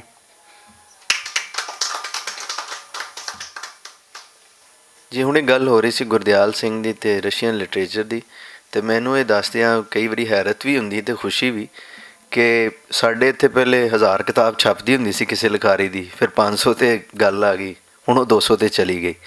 ਲੇਕਿਨ ਗੁਰਦਿਆਲ ਦੇ ਨਾਵਲ ਜਦੋਂ ਰਸ਼ੀਅਨ ਜ਼ਬਾਨ ਵਿੱਚ ਟਰਾਂਸਲੇਟ ਹੋਏ ਅਤੇ ਉਹ 5-5 ਲੱਖ ਦੀ ਗਿਣਤੀ 'ਚ 3-3 4-4 ਵਾਰੀ ਵਿਕੇ। ਅਤੇ ਇਹ ਪੰਜਾਬੀ ਲਿਟਰੇਚਰ ਦੇ ਵਿੱਚ ਯਕੀਨਨ ਬਹੁਤ ਵੱਡੇ ਵੱਡੇ ਲਿਖਾਰੀ ਜਿਹੜੇ ਨੇ ਉਹ ਮੌਜੂਦ ਰਹੇ ਨੇ ਸ਼ੁਰੂ ਤੋਂ ਹੀ, ਔਰ ਉਸ ਨੂੰ ਬਸ ਇੱਕ ਸੀਧ ਦੇਣ ਦੀ ਜ਼ਰੂਰਤ ਹੈ।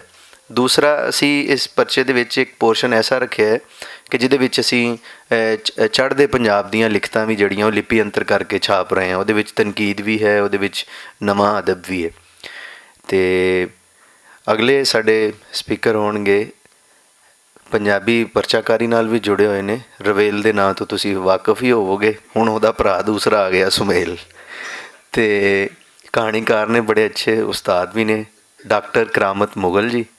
ਉਹ ਆਉਣ ਅਤੇ ਆਪਣੇ ਵਿਚਾਰ ਸਾਂਝੇ ਕਰਨ। ਡਾਕਟਰ ਕਰਾਮਤ ਮੁਗਲ।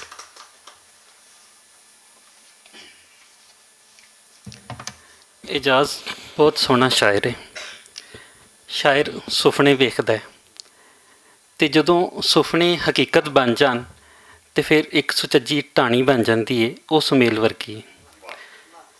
ਅਤੇ ਸੁਮੇਲ ਇੱਕ ਜ਼ਿਕਰ ਹੋਇਆ ਕਿ ਤਰਜਮਾਕਾਰੀ, ਸੁਮੇਲ ਦੇ ਵਿੱਚ ਸਿਰਫ ਤਰਜਮੇ ਹੀ ਨਹੀਂ ਨੇ, ਇਹਦੇ 'ਚ ਖਾਲਿਦ ਫਤਿਹ ਮੁਹੰਮਦ, ਜਮੀਲ ਅਹਿਮਦ ਪਾਲ, ਸ਼ਹਿਜ਼ਾਦ ਅਸਲਮ ਵਰਗੇ ਲਿਖਾਰੀਆਂ ਦੀਆਂ ਕਹਾਣੀਆਂ ਵੀ ਨੇ।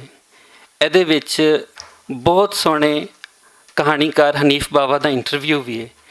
ਇਸ ਲਈ ਬਤੌਰੇ ਪਰਚਾਕਾਰ ਥੋੜ੍ਹਾ ਜਿਹਾ ਇੱਕ ਹਵਾਲਾ ਦੇਣਾ ਪਏਗਾ ਕਿ ਅਸੀਂ ਥੋੜ੍ਹੇ ਜਿਹੇ ਪੋਰਸ਼ਨ ਬਣਾ ਦਈਏ ਕਿ ਨਿਰਾ ਜੇ ਤਰਜਮਾ ਹੀ ਛਪਦਾ ਰਹੇ ਅਤੇ ਫਿਰ ਵੀ ਜ਼ੁਬਾਨ ਦੀ ਖਿਦਮਤ ਨਹੀਂ।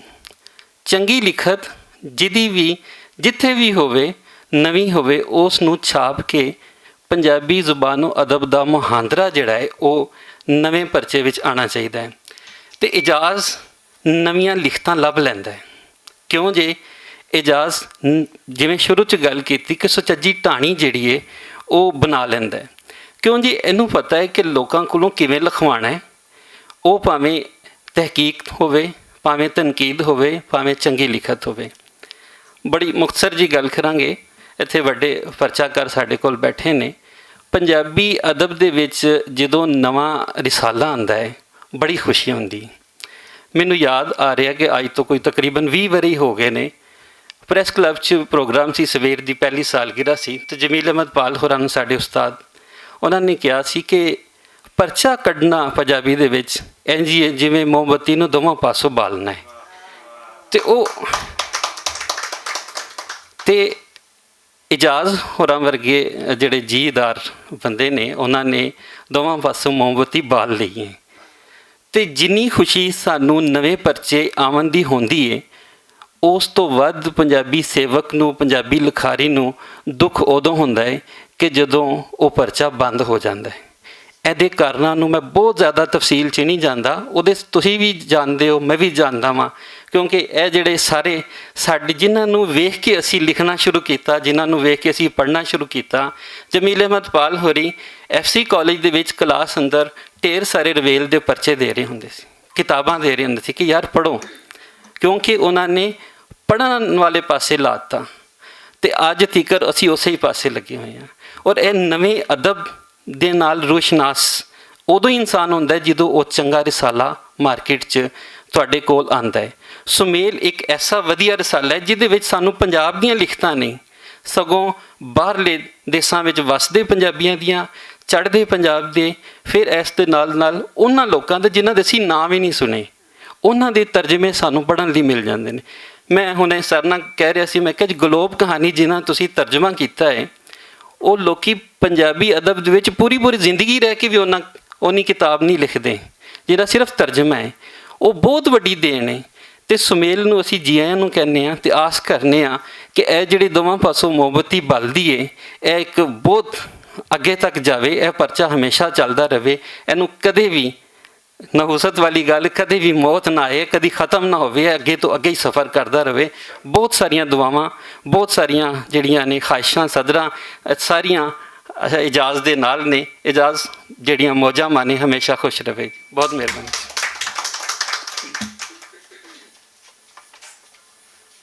ਸ਼ੁਕਰੀਆ ਜੀ।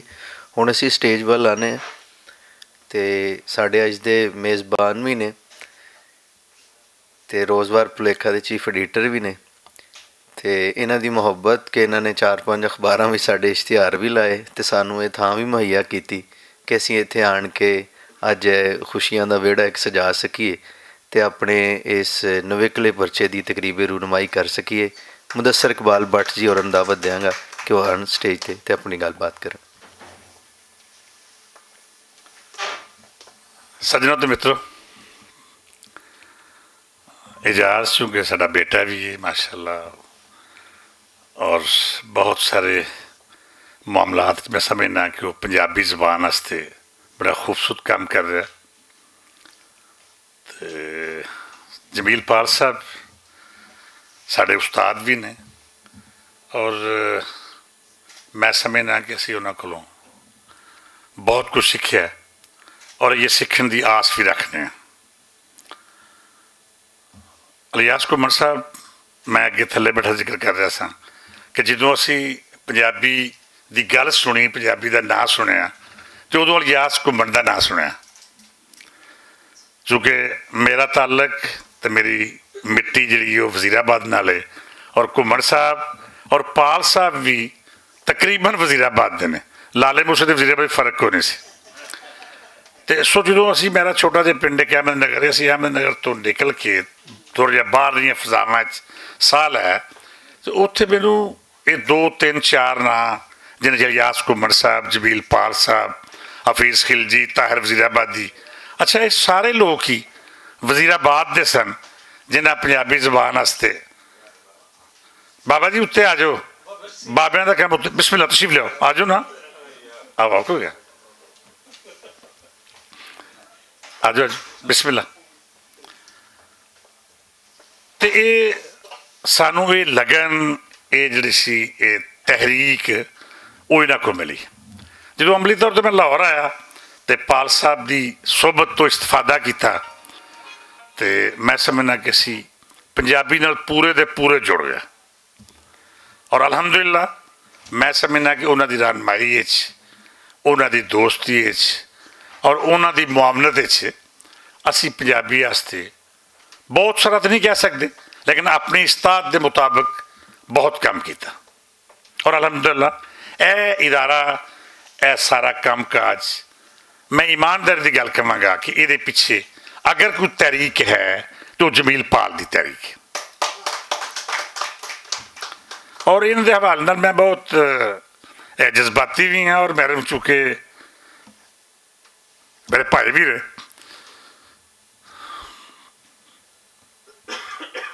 ਪਿਛਲੇ ਦਿਨਾਂ ਤੋਂ ਕੁਝ ਪਰੇਸ਼ਾਨ ਸਨ, ਅੱਲਾਹ ਤਾਲਾ ਉਹ ਪਰੇਸ਼ਾਨੀਆਂ ਖਤਮ ਕਰੇ ਔਰ ਮੇਰੀ ਭੈਣ ਨੂੰ ਸਿੱਧੇ ਕਾਮਲਾ ਦੇ।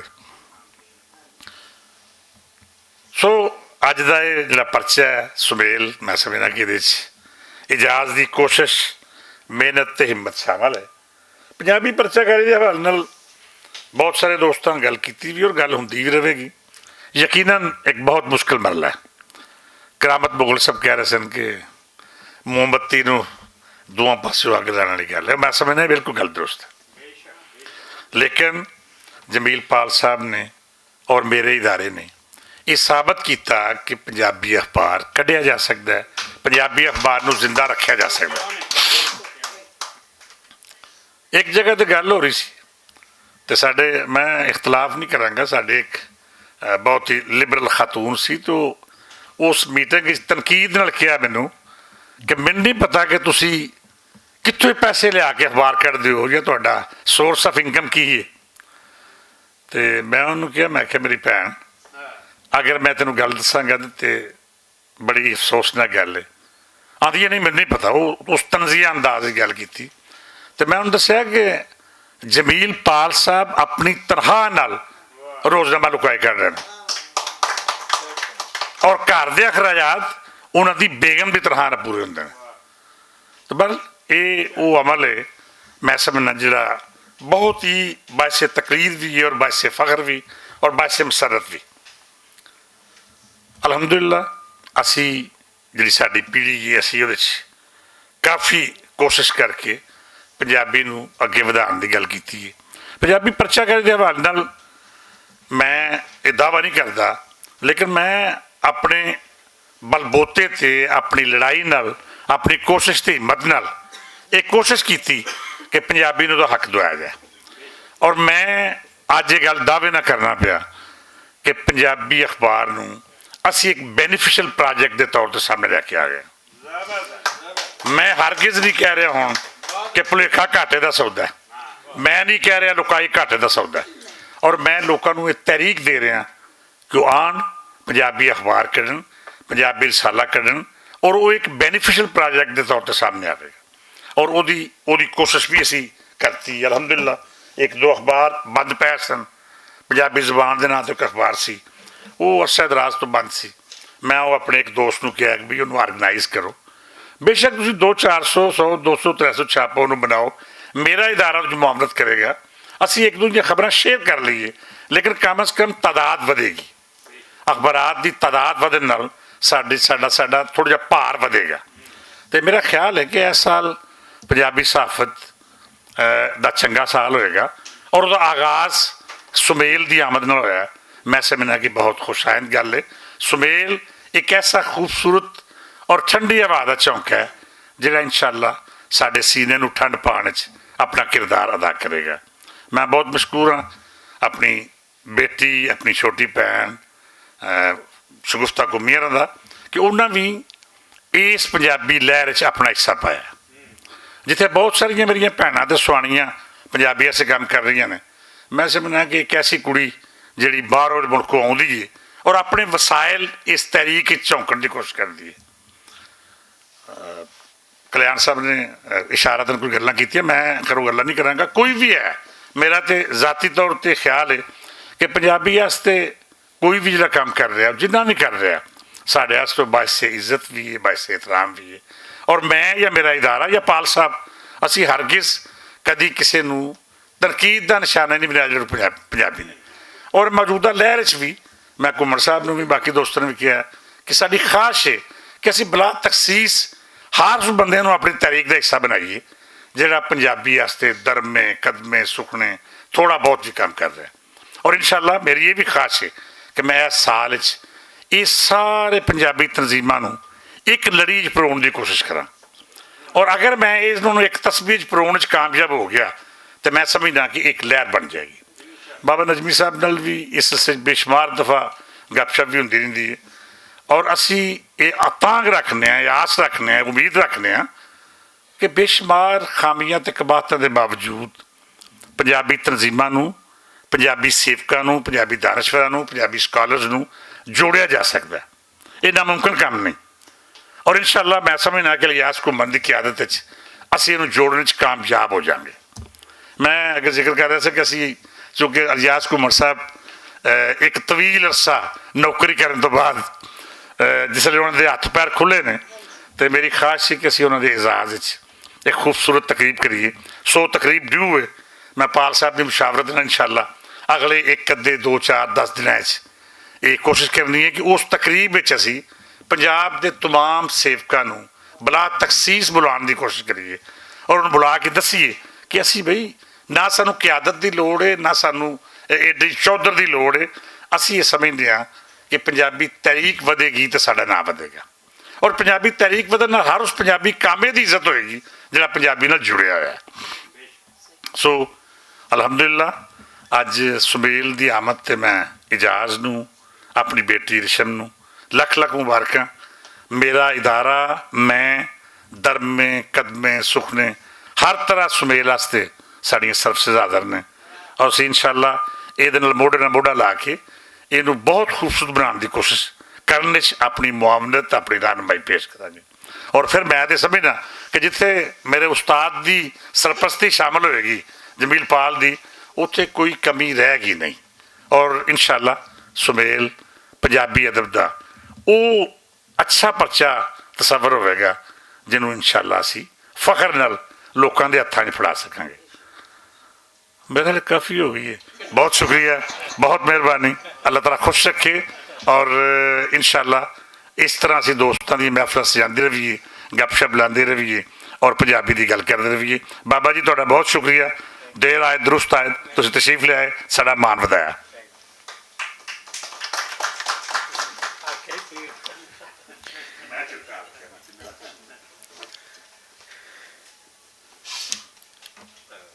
ਮੈਂ ਆਪਣੇ ਅਗਲੇ ਸਪੀਕਰ ਵੱਲ ਵਧਦਾ।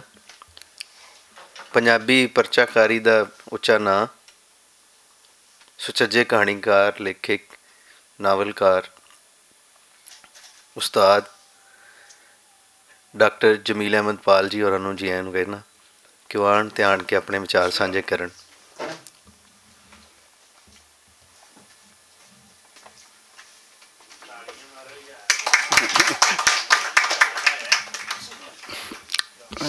ਇਸ ਤਰ੍ਹਾਂ ਹੀ ਕਿ ਮੇਰਾ ਜ਼ਿਕਰ ਕੋਈ ਜ਼ਰੂਰਤ ਤੋਂ ਜ਼ਿਆਦਾ ਹੀ ਹੋ ਗਿਆ, ਦੋਸਤਾਂ ਦੀ ਮਿਹਰਬਾਨੀ। ਇਹ ਸੁਮੇਲ ਦੇ ਖਤ ਦਾ ਵੀ ਕਾਫੀ ਸਾਰਾ ਕੰਮ ਮੇਰੇ ਖਾਤੇ ਪਾਉਣ ਦੀ ਗੱਲ ਹੋਈ ਹੈ। ਮੈਂ ਚੂँਕਿ ਆਪਣੇ ਜ਼ਾਤੀ ਬੁਹਰਾਨ ਦਾ ਬਰ ਸਾਹਿਬ ਨੇ ਇਸ਼ਾਰਾ ਕੀਤਾ ਸ਼ਿਕਾਰ ਸਾਂ, ਅਤੇ ਇਹ ਸਾਰਾ ਕੰਮ ਜਿਹੜਾ ਇਜਾਜ਼ ਸਾਹਿਬ ਨੇ ਆਪ ਹੀ ਕੀਤਾ ਜਾਂ ਕੋਈ ਰਿਸ਼ਮ ਨੇ ਮਦਦ ਕੀਤੀ। ਔਰ ਰਿਸ਼ਮ ਦਾ ਮੈਨੂੰ ਪਤਾ ਕਿ ਚੂँਕਿ ਇਕਲੌਤੀ ਧੀ ਹੈ ਇਸ ਵਾਸਤੇ ਥੋੜ੍ਹੀ ਜਿਹੀ ਸੁਸਤ ਹੈ ਅਤੇ ਇਜਾਜ਼ ਨੂੰ ਜ਼ਿਆਦਾ ਕੰਮ ਕਰਨਾ ਪਿਆ ਹੋਵੇਗਾ ਅਤੇ ਇਜਾਜ਼ ਦਾ ਹੀ ਕੰਮ ਹੈ। ਮੈਨੂੰ ਸਿਰਫ ਇੰਨਾ ਪਤਾ ਸੀ ਕਿ ਮੇਰੀ ਕਹਾਣੀ ਛਪ ਰਹੀ ਹੈ, ਬਾਕੀ ਕੀ ਛਪਿਆ ਉਹਦੇ ਨਾਲ ਮੇਰਾ ਕੋਈ ਤਾਲੁਕ ਨਹੀਂ। ਇਹ ਇਹਨਾਂ ਦੀਆਂ ਆਪਣੀਆਂ ਮਿਹਨਤਾਂ ਨੇ ਅਤੇ ਉਹਨਾਂ ਦੇ ਖਾਤੇ ਰਹਿਣ 'ਤੇ ਬਿਹਤਰ ਹੈ। 2022 ਆ ਗਿਆ, ਪੰਜਾਬੀ ਪਰਚਾਕਾਰੀ ਦੀ ਉਮਰ ਇਸ ਸਾਲ 70 ਸਾਲ ਹੋ ਜਾਏਗੀ ਪਾਕਿਸਤਾਨ ਦੇ ਅੰਦਰ। ਪਹਿਲਾ ਪਰਚਾ ਆਇਆ ਸੀ ਪੰਜਾਬੀ ਦੇ ਨਾਂ ਨਾਲ, ਡਾਕਟਰ ਫਕੀਰ ਨੇ ਕੱਢਿਆ ਸੀ 1952, ਅਤੇ ਪੂਰੇ 70 ਸਾਲ ਹੋ ਜਾਣਗੇ ਅਕਤੂਬਰ ਦੇ ਵਿੱਚ। ਅੱਛਾ, 70 ਸਾਲ ਦਾ ਜਿਹੜਾ ਇਹ ਸਫ਼ਰ ਹੈ ਸਾਰਾ ਫਕੀਰੀ ਦਾ ਸਫ਼ਰ ਰਿਹਾ ਹੈ। ਹੁਣ ਆ ਕੇ ਸ਼ਾਇਦ ਕੋਈ ਬਿਹਤਰ ਹੋਇਆ ਹੋਵੇ, ਭੱਟ ਸਾਹਿਬ ਨੇ ਗੱਲ ਕੀਤੀ ਉਹ ਠੀਕ ਕੀਤੀ। ਖਾਨ ਸਾਹਿਬ ਆਸਫ ਖਾਨ ਮਰਹੂਮ ਮੇਰੇ ਉਸਤਾਦ ਸਨ ਅਤੇ ਦੱਸਦੇ ਹੁੰਦੇ ਸਨ ਕਿ 60 ਵਿੱਚ ਉਹਨਾਂ ਨੇ 8 ਸਾਲ ਬਾਅਦ 52 'ਚ ਨਿਕਲਿਆ ਪਰਚਾ ਪੰਜਾਬੀ, ਅਤੇ 60 ਵਿੱਚ ਉਹਨਾਂ ਨੇ ਪੰਜਾਬੀ ਅਦਬ ਕੱਢਿਆ। 8 ਕੁ ਕਹਿੰਦੇ ਦੋਸਤਾਂ ਤੇ ਸਾਰਿਆਂ ਨੇ ਤੈਅ ਕੀਤਾ ਕਿ 100 ਰੁਪਇਆ ਦੇਵਾਂਗੇ। 100 ਰੁਪਇਆ ਉਸ ਜ਼ਮਾਨੇ 'ਚ 2-4-5 ਹਜ਼ਾਰ ਦੇ ਨੇੜੇ ਦੀ ਰਕਮ ਹੈ ਸੀ। ਅਤੇ ਕਹਿੰਦੇ ਨੇ ਉਹ ਜਦੋਂ ਮੀਟਿੰਗ ਕੀਤੀ 8 ਦੋਸਤਾਂ ਨੇ ਕਿਹਾ 100 ਦੇਵਾਂਗੇ। ਉਸ ਤੋਂ ਬਾਅਦ ਦੋਸਤ ਜਿਹੜੇ ਨੇ ਉਹ ਗਾਇਬ ਹੋ ਗਏ। ਸਿਰਫ ਇੱਕ ਦੋਸਤ ਨੇ ਦਿੱਤੇ ਜਿਹੜੇ ਉਹਨਾਂ ਦੇ ਸਾਥੀ ਸਨ, ਅਤੇ ਉਹ ਵੀ ਕਹਿੰਦੇ ਨੇ ਕਿ ਚੰਦ ਦਿਨ ਬਾਅਦ ਉਹਨਾਂ ਕਿਹਾ ਯਾਰ ਵਾਪਸ ਕਰ ਦੇ, ਮੈਂ ਕਮੇਟੀ ਦੇਣੀ ਹੈ। ਜ਼ਾਹਿਰ ਜ਼ਾਤੀ ਮਤਵਸਤ ਤਬਕੇ ਦੇ ਲੋਕ ਇਹੋ ਕੁਝ ਕਰਦੇ ਨੇ। ਉਸ ਤੋਂ ਬਾਅਦ ਕਹਿੰਦੇ ਨੇ ਕਿ ਪਰਚਾ ਕੱਢ ਲਿਆ ਮੈਂ, ਚੂँਕਿ ਸਰਕਾਰੀ ਮੁਲਾਜ਼ਮ ਸਾਂ ਅਤੇ ਅਬਦੁੱਲਾ ਖਾਨ ਸਾਹਿਬ ਵਾਲਦ ਦਾ ਨਾਂ ਸੀ, ਉਹਨਾਂ ਨੇ ਨਾਂ ਦਾ ਡਿਕਲੇਰੇਸ਼ਨ ਲਿਆ ਅਤੇ ਸ਼ੁਰੂ ਕਰ ਲਿਆ। ਕਹਿੰਦੇ ਮੈਂ ਅਤੇ ਰਾਜਾ ਰਸਾਲੂ ਨੇ ਦਫ਼ਤਰੋਂ ਛੁੱਟੀ ਕਰਨੀ ਅਤੇ ਰਊਫ ਸ਼ੇਖ ਕੋਲ ਬਰਾਂਡਰਥ ਰੋਡ ਲਾਹੌਰ ਜਾ ਬੈਠਣਾ। ਰਊਫ ਸ਼ੇਖ ਸਾਹਿਬ ਬੜੇ ਅੱਛੇ ਸ਼ਾਇਰ ਸਨ, ਕਾਰਕੁਨ ਵੀ ਸਨ ਥੋੜ੍ਹੇ ਜਿਹੇ, ਅਤੇ ਉਹਨਾਂ ਕਹਿਣਾ ਕਦੀ ਸਾਨੂੰ ਕਿਸੇ ਇੱਕ ਦੁਕਾਨਦਾਰ ਕੋਲ ਕਰਨਾ, ਕਦੀ ਦੂਜੇ ਕੋਲ ਭੇਜਣਾ। 5 ਰੁਪਏ ਸਾਲਾਨਾ ਚੰਦਾ ਸੀ, 8 ਆਨੇ ਦਾ ਪਰਚਾ ਸੀ, ਅਤੇ ਉਹ 1-2 ਖਰੀਦਾਰ ਬਣ ਜਾਣੇ। ਤਨਖਾਹ ਮੈਂ ਆਪਣੀ ਸਾਰੀ ਲਾ ਦੇਣੀ ਰਸਾਲੇ 'ਤੇ। ਉਸ ਤੋਂ ਬਾਅਦ ਇੱਕਾ ਦੁੱਕਾ ਖਰੀਦਾਰੀਆਂ ਆਉਣੀਆਂ ਅਤੇ ਘਰ ਦਾ ਖਰਚਾ ਚੱਲਣਾ। ਇਹ ਥੋੜ੍ਹਾ ਜਿਹਾ ਤਜਰਬਾ ਮੈਂ ਵੀ ਨੌਕਰੀ ਦੇ ਦੌਰਾਨ ਕੀਤਾ ਕਿ ਤਨਖਾਹ ਸਾਰੀ ਲਾ ਦੇਣੀ ਅਤੇ ਬੀਵੀ ਦੀ ਤਨਖਾਹ 'ਤੇ ਅੱਖਾਂ ਰੱਖ ਲੈਣੀਆਂ। ਬੀਵੀ ਦੀ ਮਿਹਰਬਾਨੀ, ਗੁਮਨਾਮ ਕਾਰਕੁਨ ਨੇ ਹੁਣ ਤਾਂ ਅੱਲਾ ਸਿਹਤ ਦੇ, ਕਿ ਉਹਨੇ ਬੜਾ ਸਾਥ ਦਿੱਤਾ। ਕਦੀ ਨਹੀਂ ਪੁੱਛਿਆ ਕਿ ਤਨਖਾਹ ਸਾਰੀ ਦੀ ਸਾਰੀ ਜਿਹੜੀ ਜਿੱਤੇ ਮੇਰਾ ਹੱਕ ਹੈ, ਬਲਕਿ ਹੱਕ ਤੇ ਕਿ ਤੂੰ ਆਪਣੀ ਤਨਖਾਹ ਵਿੱਚ ਮੈਨੂੰ ਕੱਪੜੇ ਜੁੱਤੀਆਂ ਸਾਰਾ ਕੁਝ ਲੈ ਕੇ ਦੇ, ਅਤੇ ਤੂੰ ਕਿੱਥੇ ਕਰਨਾ। ਕਦੀ ਨਹੀਂ ਪੁੱਛਿਆ ਮੈਂ ਜੂਆ ਖੇਡਾਂ ਜਾਂ ਕੋਈ ਪੀ ਛੱਡਾਂ ਸ਼ਰਾਬ, ਨਾ। ਉਹਨੂੰ ਪਤਾ ਸੀ ਕਿ ਇਹੋ ਜਿਹੇ ਕੰਮਾਂ ਦੇ ਵਿੱਚ ਪੈਂਦਾ ਨਹੀਂ ਹੈ, ਅਤੇ ਕਿਸੇ ਚੰਗੇ ਪਾਸੇ ਲਾਇਆ ਹੋਣਾ, ਰੋੜ ਦਿੱਤਾ, ਚਲੋ ਕੋਈ ਨਹੀਂ। ਬਾਅਦ ਵਿੱਚ ਇਹ ਹੋਇਆ ਕਿ ਕੋਈ ਬਿਹਤਰ ਦੌਰ ਵੀ ਆਇਆ। ਭੱਟ ਸਾਹਿਬ ਨੇ ਥੋੜ੍ਹਾ ਜਿਹਾ ਕਸਰੇ ਨਫਸੀ ਤੋਂ ਕੰਮ ਲਿਆ। ਲੋਕਾਈ ਵੀ ਅਸਲ ਵਿੱਚ ਭੁਲੇਖਾ ਦੀ ਐਕਸਟੈਂਸ਼ਨ ਹੈ, ਠੀਕ ਹੈ ਨਾ। ਭੁਲੇਖਾ ਨਾ ਨਿਕਲਦਾ, ਭੱਟ ਸਾਹਿਬ ਨਾ ਹੁੰਦੇ ਤਾਂ ਲੋਕਾਈ ਨਹੀਂ ਸੀ ਨਿਕਲ ਸਕਦਾ ਨਾ।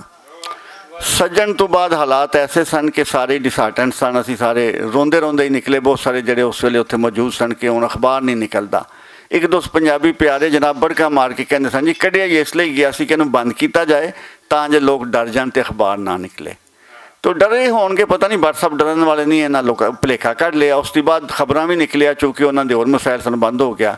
ਲੋਕਾਈ ਵੀ ਨਿਕਲਿਆ ਅਤੇ ਉਹ ਨਿਕਲ ਰਿਹਾ। ਅਤੇ ਲੋਕਾਈ ਹਾਲੇ ਵੀ ਬਹੁਤ ਸਾਰਾ ਜਿਹੜਾ ਖਬਰੀ ਮਵਾਦ 100% ਭੁਲੇਖੇ ਤੋਂ ਹੀ ਲੈਂਦਾ ਹੈ।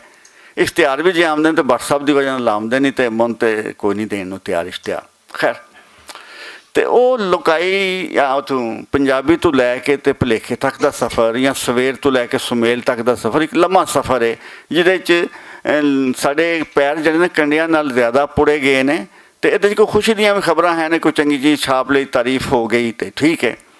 ਅਤੇ ਇਜਾਜ਼ ਬੇਟਾ ਹੈ ਮੇਰਾ, ਇਹ ਇੱਕ ਗੱਲ ਕਹਿਣ ਵਾਲੀ ਹੈ ਕਿ ਰਸਾਲਾ ਕੱਢਣ ਜਿਹੜਾ ਉਹ ਕਰਾਮਤ ਮੁਗਲ ਸਾਹਿਬ ਨੇ ਸੋਹਣੀ ਗੱਲ ਕੀਤੀ, ਜਿਹੜੀ ਕਿ ਮੈਨੂੰ ਯਾਦ ਨਹੀਂ ਸੀ ਹੈ, ਉਹਨਾਂ ਦੁਹਰਾ ਦਿੱਤੀ, ਯਾਦ ਕਰਵਾ ਦਿੱਤੀ।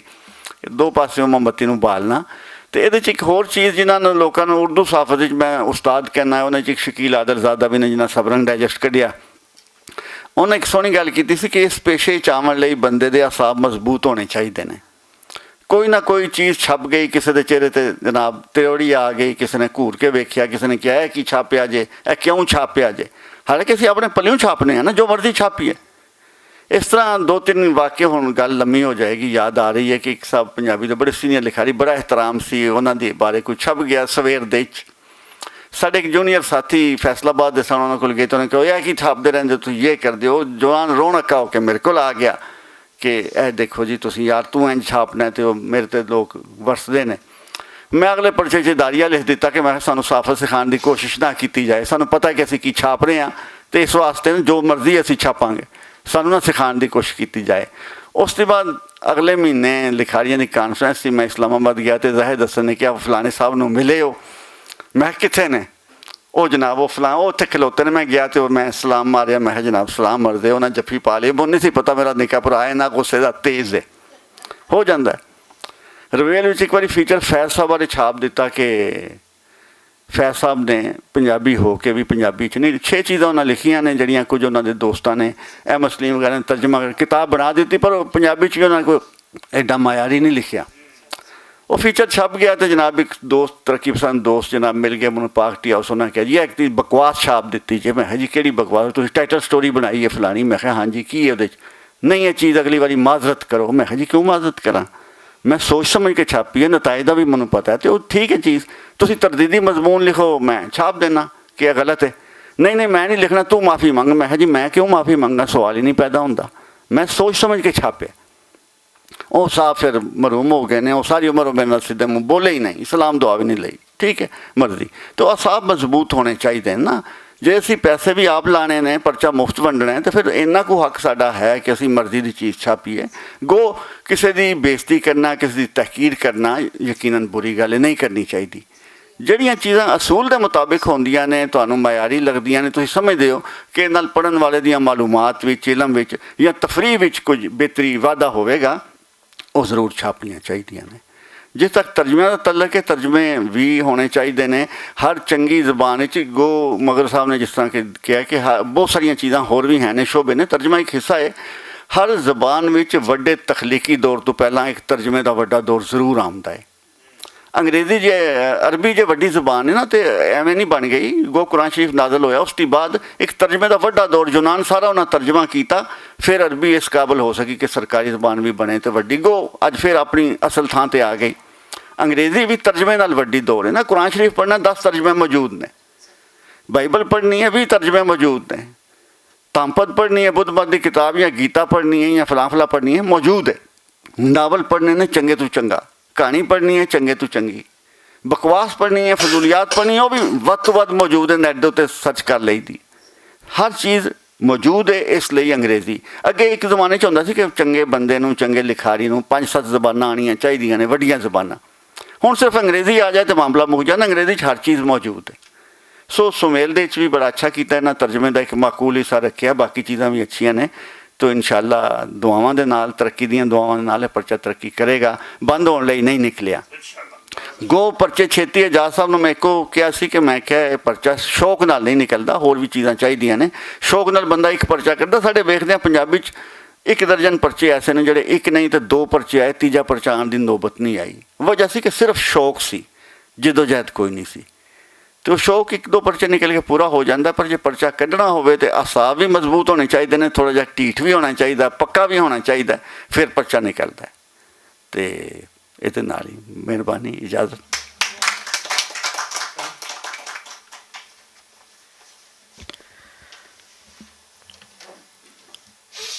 ਗੋ ਅਸੀਂ ਇਸ ਵਾਰੀ ਪਹਿਲੇ ਸੁਮੇਲ ਵਿੱਚ ਪੰਜਾਬੀ ਸ਼ਾਇਰੀ ਨੂੰ ਥਾਂ ਨਹੀਂ ਦਿੱਤੀ।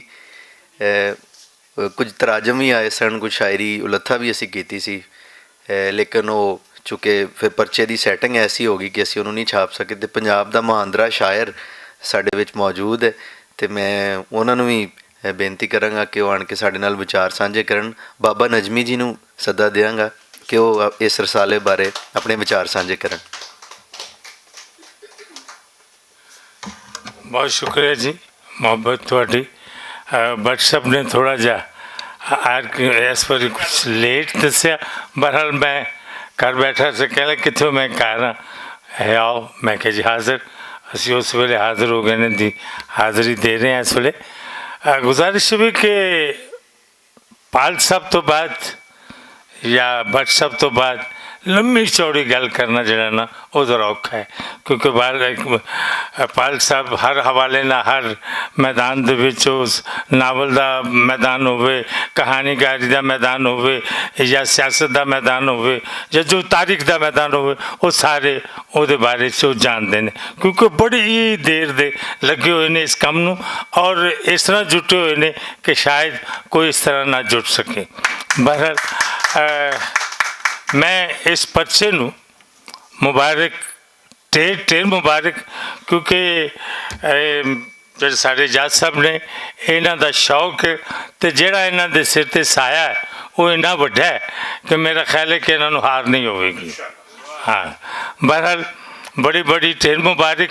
ਬਾਕੀ ਤਾਰੀਖ ਜਿਹੜੀ ਹੈ ਉਹ ਸਾਡੀ ਪੰਜਾਬੀ ਜ਼ਬਾਨ ਦੀ ਸਾਡੇ ਸਾਹਮਣੇ ਕਿ ਕਿੱਥੋਂ ਟੁਰੇ ਅਸੀਂ। ਅਗਰ ਅਸੀਂ ਬਾਬਾ ਫਰੀਦ ਤੋਂ ਲੈ ਕੇ ਅਤੇ ਮੀਆਂ ਸਾਹਿਬ ਤੱਕ ਆਉਂਦੇ ਹਾਂ, ਅਤੇ ਉਸ ਤੋਂ ਬਾਅਦ ਅਮਰਤਾ ਪ੍ਰੀਤਮ ਜੀ ਅਤੇ ਉਸਤਾਦ ਦਾਮਨ ਅਤੇ ਸ਼ਿਵ ਕੁਮਾਰ ਬਟਾਲਵੀ ਅਤੇ ਹੋਰ ਜਿੰਨੇ ਵੀ ਸਾਡੇ ਰਾਈਟਰ ਨੇ ਉਹ ਸਾਰੇ ਮੌਜੂਦ ਨੇ।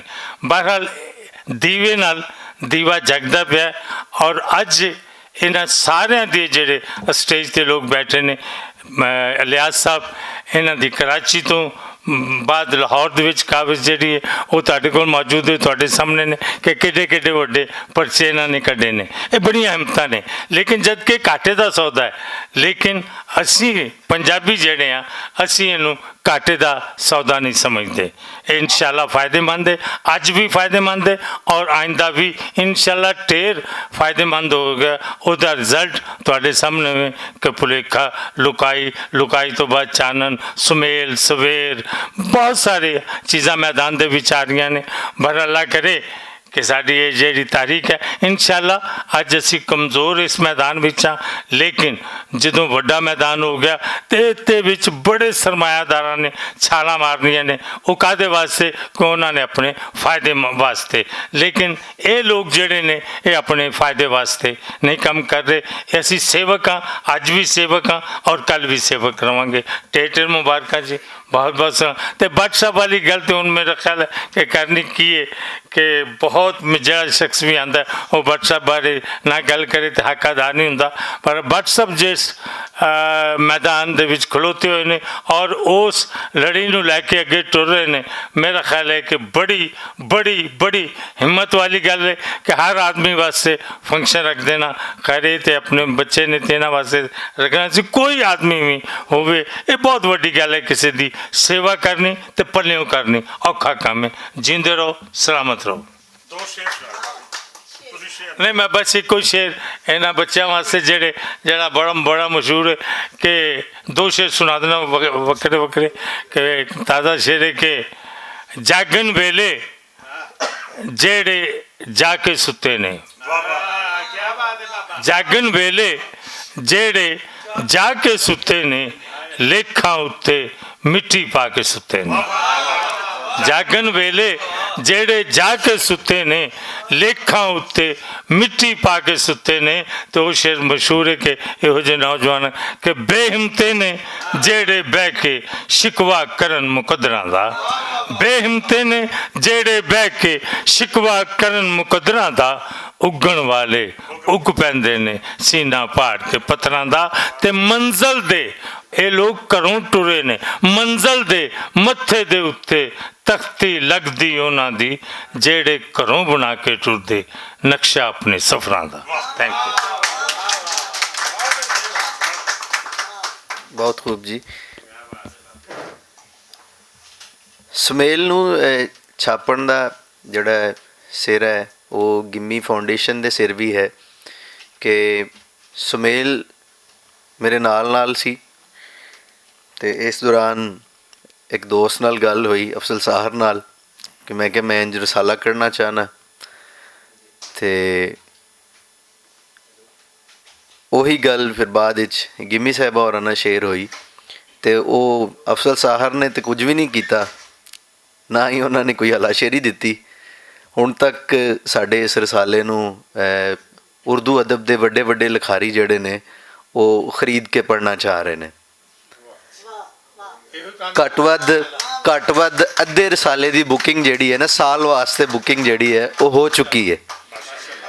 ਇਸ ਤੋਂ ਵੱਖ ਮੈਨੂੰ ਕਰਾਚੀ ਤੋਂ ਅਜਮਲ ਕਮਾਲ ਆਜ ਰਸਾਲੇ ਦਾ ਜ਼ਿਕਰ ਹੋਇਆ, ਉੱਥੋਂ ਕਰਾਚੀ ਤੋਂ ਹੋਰ ਰਸਾਲੇ ਛਪ ਰਹੇ ਨੇ। ਸੈਯਦ ਕਾਸ਼ਫ ਰਜ਼ਾ, ਉਸ ਵੀ ਬੜਾ ਹੰਗਾਰਾ ਭਰਿਆ ਤੇ ਅੱਗੋਂ ਪੰਜਾਬੀ 'ਚ ਲਿਖਣ ਲਈ ਕਿਹਾ। ਇਸ ਵੇਲੇ ਬੜਾ ਨਾਮ ਹੈ ਅਲੀ ਅਕਬਰ ਨਾਤਕ ਦਾ, ਉਸ ਆਪਣੇ ਕੁਝ ਅਫਸਾਨੇ ਪੰਜਾਬੀ ਦੇ ਵਿੱਚ ਲਿਖ ਕੇ ਭੇਜੇ ਨੇ। ਖਾਲਦ ਫਤਿਹ ਮੁਹੰਮਦ ਨੇ ਆਪਣਾ ਨਾਵਲ ਪੰਜਾਬੀ ਵਿੱਚ ਲਿਖ ਕੇ ਪਹਿਲਾਂ ਭੇਜ ਦਿੱਤਾ ਕਿ ਤੁਸੀਂ ਸੁਮੇਲ ਵਾਸਤੇ ਇਹਨੂੰ ਛਾਪੋ। ਤੇ ਇਹ ਸਿਲਸਿਲਾ ਅੱਗੇ ਟੁੱਟਦਾ ਰਹੇਗਾ। ਮੈਂ ਸਟੇਜ 'ਤੇ ਸੱਦਾ ਦਿਆਂਗਾ ਗਿੰਮੀ ਫਾਊਂਡੇਸ਼ਨ ਦੀ ਯਾਰੀ ਸਲੀਮ ਖਾਂ ਗਿੰਮੀ ਜੀ ਦੀ ਸਪੁੱਤਰੀ ਸ਼ਗੁਫਤਾ ਗਿੰਮੀ ਲੋਧੀ ਜੀ ਹੋਰਾਂ ਨੂੰ ਕਿ ਉਹਨਾਂ ਨੇ ਸਾਨੂੰ ਐਡਾ ਅੱਛਾ ਰਸਾਲਾ ਛਾਪਣ ਲਈ ਆਪਣੀ ਫਾਊਂਡੇਸ਼ਨ ਵੱਲੋਂ ਖਰਚਾ ਪਾਣੀ ਵੀ ਦਿੱਤਾ ਤਾਂ ਕਿ ਇਹ ਰਸਾਲਾ ਇੱਕ ਖੂਬਸੂਰਤ ਗੈਟਅਪ ਵਿੱਚ ਤੁਹਾਡੇ ਸਾਹਮਣੇ ਆਇਆ। ਸ਼ਗੁਫਤਾ ਗਿੰਮੀ ਜੀ।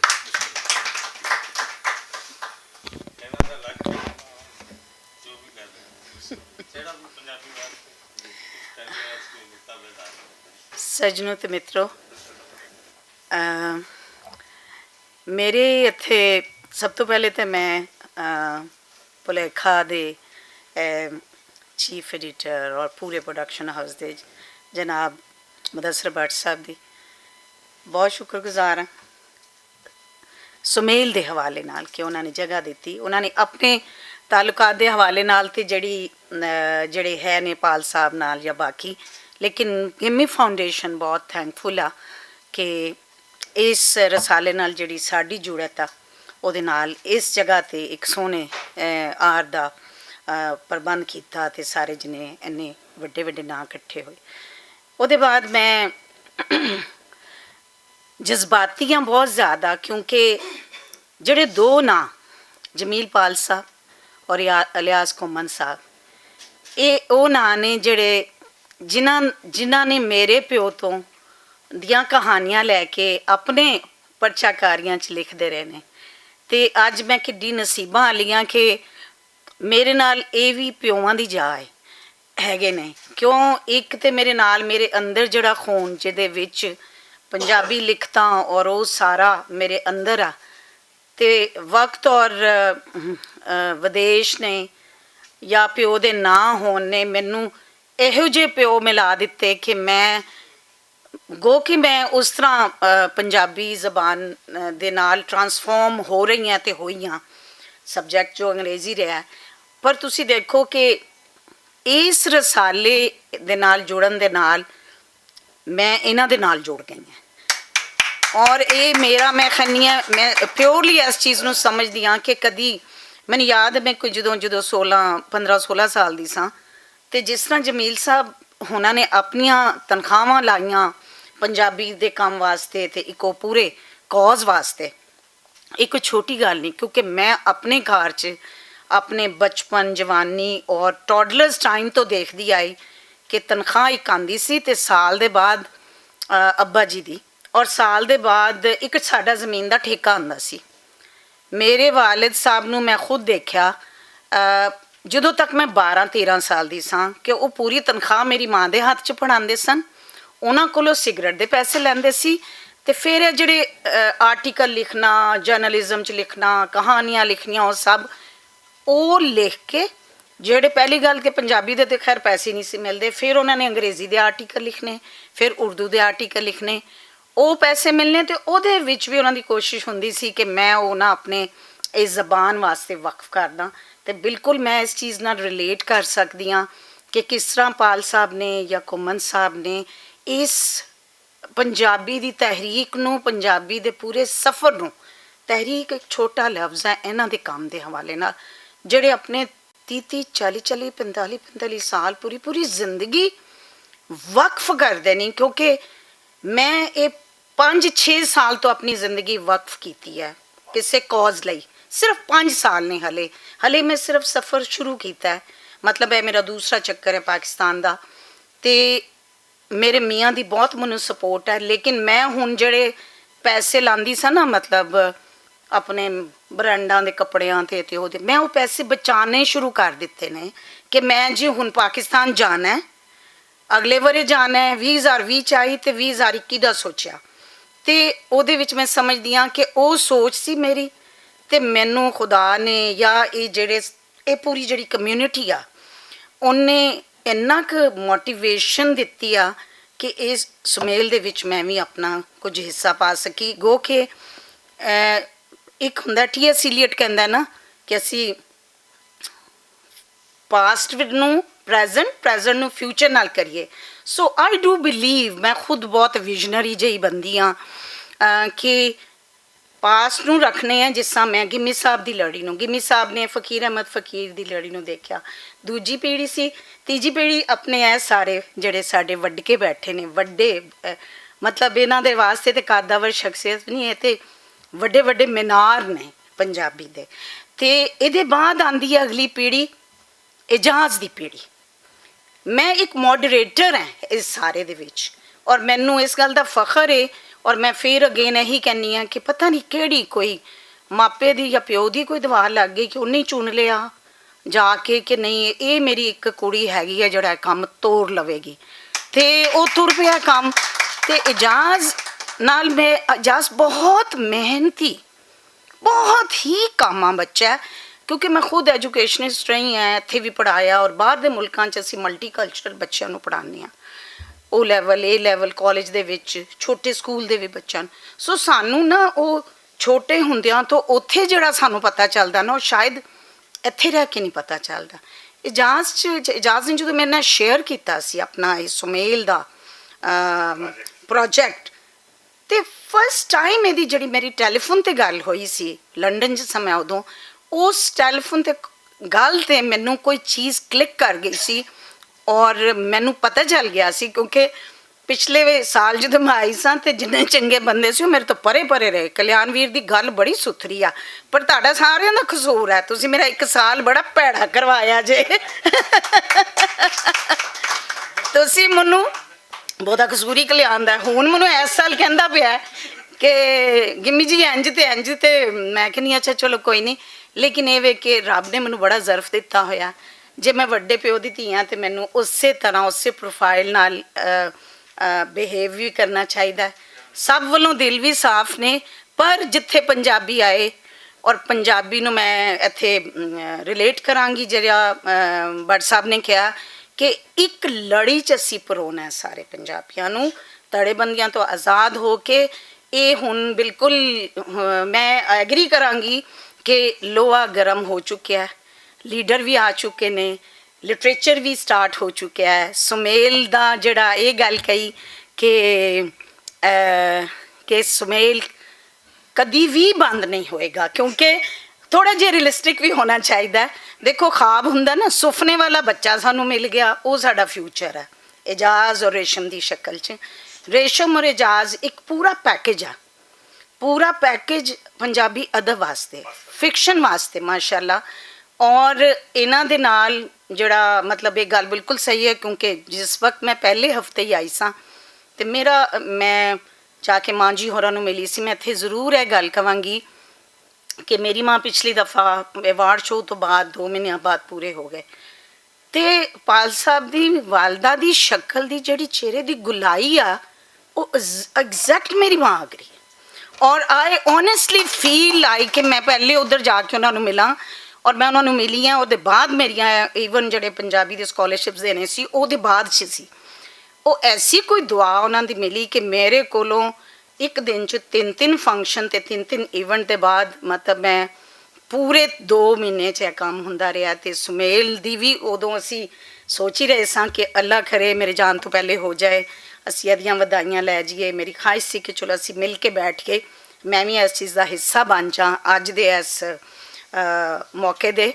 ਤੇ ਮੈਨੂੰ ਬਹੁਤ ਉਮੀਦ ਹੈ ਤਰਜਮਾਕਾਰੀ ਦਾ ਜਿਹੜਾ ਕੰਮ ਵਾਕਈ ਨਹੀਂ ਸੀ ਹੈਗਾ, ਔਰ ਜਿਸ ਤਰ੍ਹਾਂ ਸਾਰੇ ਜਿਹਨੇ ਮਿਲਾਏ ਨੇ, ਔਰ ਤਰਜਮਾਕਾਰੀ ਦਾ ਫਿਊਚਰ ਵੀ ਬਹੁਤ ਹੈ ਕਿਉਂਕਿ ਗੈਪ ਬਹੁਤ ਹੈ ਨਾ।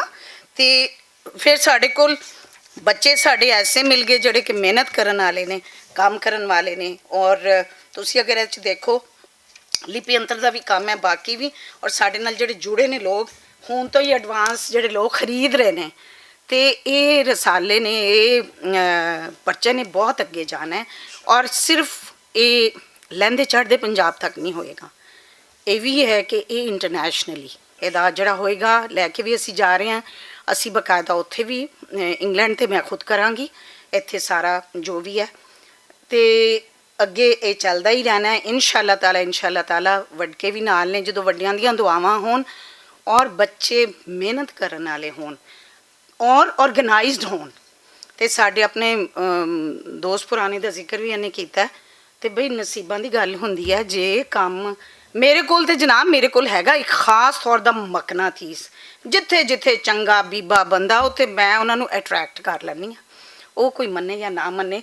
ਤੇ ਰੱਬ ਦਾ ਇੱਕ ਯੂਨੀਵਰਸਲ ਲਾਅ ਵੀ ਹੈ ਜਿਹੜਾ ਕਿ ਮੈਂ ਬਹੁਤ ਉਹਦੇ ਤੇ ਬਿਲੀਵ ਕਰਦੀ ਹਾਂ ਕਿ ਜੇ ਤੁਸੀਂ ਆਰਗੇਨਾਈਜ਼ ਨੇ, ਨੀਅਤ ਵਿੱਚ ਅਗਰ 5% 2% ਜਾਂ 10% ਜਾਂ 0.01% ਖੋਟ ਆ ਜਾਏ ਤੇ ਕੁਦਰਤ ਦਾ ਵੀ ਕੋਈ ਨਿਜ਼ਾਮ ਹੈਗਾ। ਸੋ ਮੇਰੀਆਂ ਬਹੁਤ ਦੁਆਵਾਂ ਹੈਗੀਆਂ ਇਜਾਜ਼ ਨਾਲ, ਰੇਸ਼ਮ ਨਾਲ। ਇਹ ਇਸੇ ਤਰ੍ਹਾਂ ਮਿਹਨਤ ਨਾਲ ਮੈਨੂੰ ਤੇ 100 ਨਹੀਂ 200% ਯਕੀਨ ਆ ਕਿ ਇਹ ਇਸੇ ਤਰ੍ਹਾਂ ਮਿਹਨਤ ਕਰਨਗੇ। ਰੇਸ਼ਮ ਮੇਰੀ ਆਪਣੀ ਛੋਟੀ ਭੈਣ ਹੈ, ਮੇਰੀਆਂ ਬੇਟੀਆਂ ਗਰੀ ਹੈ ਔਰ ਬਜ਼ੁਰਗ ਨੇ, ਉਹਨਾਂ ਦੀਆਂ ਦੁਆਵਾਂ ਨੇ। ਜ਼ਾਹਿਰ ਹੈ ਬਾਕੀ ਸਾਰੇ ਜਿਹੜੇ ਸਾਥੀ ਇੱਥੇ ਚਾਚੇ ਚੂਚੇ ਸਾਰੇ ਬੈਠੇ ਨੇ, because we are just like a family. ਤੇ ਸ਼ੁਗਲ ਵੀ ਨਾਲ ਲਾਉਂਦੇ ਨੇ, ਸਜ਼ਾਏ ਸਾਹਿਬ ਨੇ ਵੀ ਕਿਹਾ, ਕਲਿਆਣ ਸਾਹਿਬ ਨੇ ਇਹ, ਕਿਉਂਕਿ ਆਪਣੇ ਕਰਾਮਤ ਸਾਹਿਬ ਨੇ ਬੜੀਆਂ ਪਿਆਰੀਆਂ ਗੱਲਾਂ ਕੀਤੀਆਂ। ਇਸ ਗੱਲ 'ਤੇ ਖ਼ਤਮ ਕਰਾਂਗੀ ਕਿ ਮੋਮਬੱਤੀ ਦੇ ਦੋਵੇਂ ਪਾਸਿਓਂ ਨਹੀਂ ਬਲੇ। ਇਹ ਮੋਮਬੱਤੀ ਬਲ ਚੁੱਕੀ ਆ ਔਰ ਅੱਗੇ ਵਕਤ ਨੇ ਇਹਨੂੰ ਭਾਂਬੜ ਬਣਾਉਣਾ ਹੈ। ਉਸੇ ਤਰ੍ਹਾਂ ਭਾਂਬੜ ਬਣਾਉਣਾ ਹੈ ਜਿਸ ਤਰ੍ਹਾਂ ਸਾਡੇ ਪੰਜਾਬ ਨੇ ਭਾਂਬੜ ਬਣ ਕੇ ਵੱਡਾ ਭਰਾ ਬਣ ਕੇ ਪਾਕਿਸਤਾਨ ਨੂੰ ਦੱਸਣਾ ਹੈ, ਤੇ ਸਾਰਿਆਂ ਨੂੰ ਨਾਲ ਲੈ ਕੇ ਅਸੀਂ ਸਿਰਫ ਪੰਜਾਬੀਆਂ ਨੂੰ ਨਹੀਂ ਬਾਕੀ ਵੀ ਇਨਸ਼ਾਅੱਲਾ ਤਾਲਾ ਮੈਂ ਇਸੇ ਤਰ੍ਹਾਂ ਬਾਹਰੋਂ ਆਉਂਦੀ ਰਹਾਂਗੀ। ਤੇ ਮੇਰੇ ਆਖਰੀ ਸਾਹ ਤੱਕ ਮੇਰੀ ਕਮਿਟਮੈਂਟ ਹੈ ਆਪਣੇ ਮਾਪਿਆਂ ਨਾਲ, ਆਪਣੀ ਮਿੱਟੀ ਨਾਲ, ਆਪਣੀ ਜ਼ਮੀਨ ਨਾਲ ਤੇ ਆਪਣੇ ਆਪ ਨਾਲ, ਕਿਉਂਕਿ ਇਹ ਮੇਰੀ ਜੜ੍ਹਾਂ ਨੇ।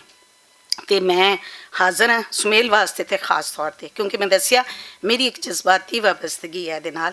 ਮੈਨੂੰ ਇੰਝ ਹੀ ਲੱਗਦਾ ਜਿਹੜਾ ਕੰਮ, ਕਿਉਂਕਿ ਗਿਮੀ ਸਾਹਿਬ ਕੋਈ ਪਰਚਾਕਾਰੀ ਦਾ ਕੰਮ ਨਹੀਂ ਸੀ ਕਰ ਸਕੇ ਔਰ ਕੁਝ ਥੋੜ੍ਹੇ ਜਿਹੇ ਹਾਲਾਤ ਵੀ ਸੀ, ਉਹ ਵਕਤ ਵੀ ਸੀ, ਬੱਚੇ ਵੀ ਪਾਲਨੇ, ਕੁਝ ਹੋਰ ਜ਼ਿਆ ਸਾਹਿਬ ਦਾ ਦੌਰ ਆ ਚੁੱਕਿਆ ਸੀ, ਬੜਾ ਕੁਝ ਉਹਨਾਂ ਨੇ ਵੀ ਮਤਲਬ ਉਸ ਪੀੜ੍ਹੀ ਨੇ ਵੀ ਦੇਖਿਆ। ਤੇ ਹੁਣ ਜੇ ਅਸੀਂ ਇਸ ਜਗ੍ਹਾ 'ਤੇ ਹਾਂ ਤੇ ਜੇ ਫੋਰਨ ਏਡ ਦੀ ਲੋੜ ਪੈਂਦੀ ਆ ਵੀ ਆਪਾਂ ਹਾਜ਼ਰ ਹਾਂ, ਐਸੀ ਕਿਹੜੀ ਗੱਲ ਹੈ। ਰੀਅਲਿਸਟਿਕਲੀ ਦੇਖਿਆ ਜਾਏ ਤੇ ਰਸਾਲਾ ਅੱਗੇ ਜਾਏਗਾ ਇਨਸ਼ਾਅੱਲਾ। ਬਹੁਤ ਬਹੁਤ ਵਧਾਈਆਂ ਔਰ ਖਾਸ ਤੌਰ 'ਤੇ ਥੈਂਕ ਯੂ ਭੱਟ ਸਾਹਿਬ ਤੁਹਾਡੀ ਜਗ੍ਹਾ ਦੇਣ ਦਾ ਔਰ ਸਾਰਾ ਕੁਝ, ਤੇ ਬਾਕੀ ਆਚਰ ਨੇ ਬਹੁਤ ਮਿਹਰਬਾਨੀ। Thank you so much.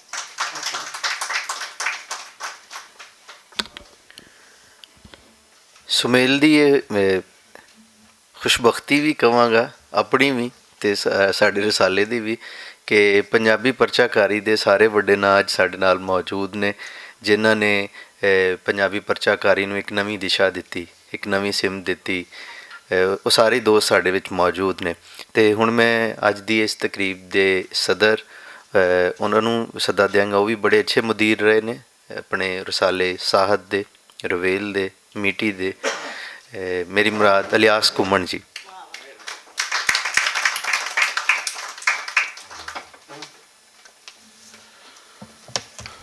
ਬਹੁਤ ਸ਼ੁਕਰੀਆ ਜੀ। ਭੱਟ ਸਾਹਿਬ ਦਾ ਹਮੇਸ਼ਾ ਹੀ ਅਸੀਂ ਔਰ ਵਡਿਆਣਾ ਬਣਦਾ ਵੀ ਭੱਟ ਸਾਹਿਬ ਦਾ। ਫਿਰ ਜਿਵੇਂ ਜਮੀਲਪਾਲ ਸਾਹਿਬ ਔਰ ਬਾਬਾ ਨਜਮੀ ਬੋਲੇ, ਕਲਿਆਣ ਸਿੰਘ ਬੋਲੇ, ਕਰਾਮਤ ਮੁਗਲ ਬੋਲੇ ਔਰ ਖੁਦ ਪ੍ਰੋਫੈਸਰ एजाज साहब। ਗੁਜ਼ਾਰਿਸ਼ ਇਹ ਵੇ ਕਿ ਮੈਂ ਕਿਸੇ ਵੀ ਖਾਸ ਤੌਰ 'ਤੇ ਅਦਬੀ ਪਰਚੇ ਨੂੰ ਵੇਖਣਾ, ਉਹ ਪਰਚਾ ਮੈਨੂੰ ਉਸ ਬੰਦੇ ਦੀ ਸ਼ਖਸੀਅਤ ਲੱਗਦੀ ਹੈ ਜਿਹੜਾ ਕੱਢ ਰਿਹਾ ਹੋਵੇ,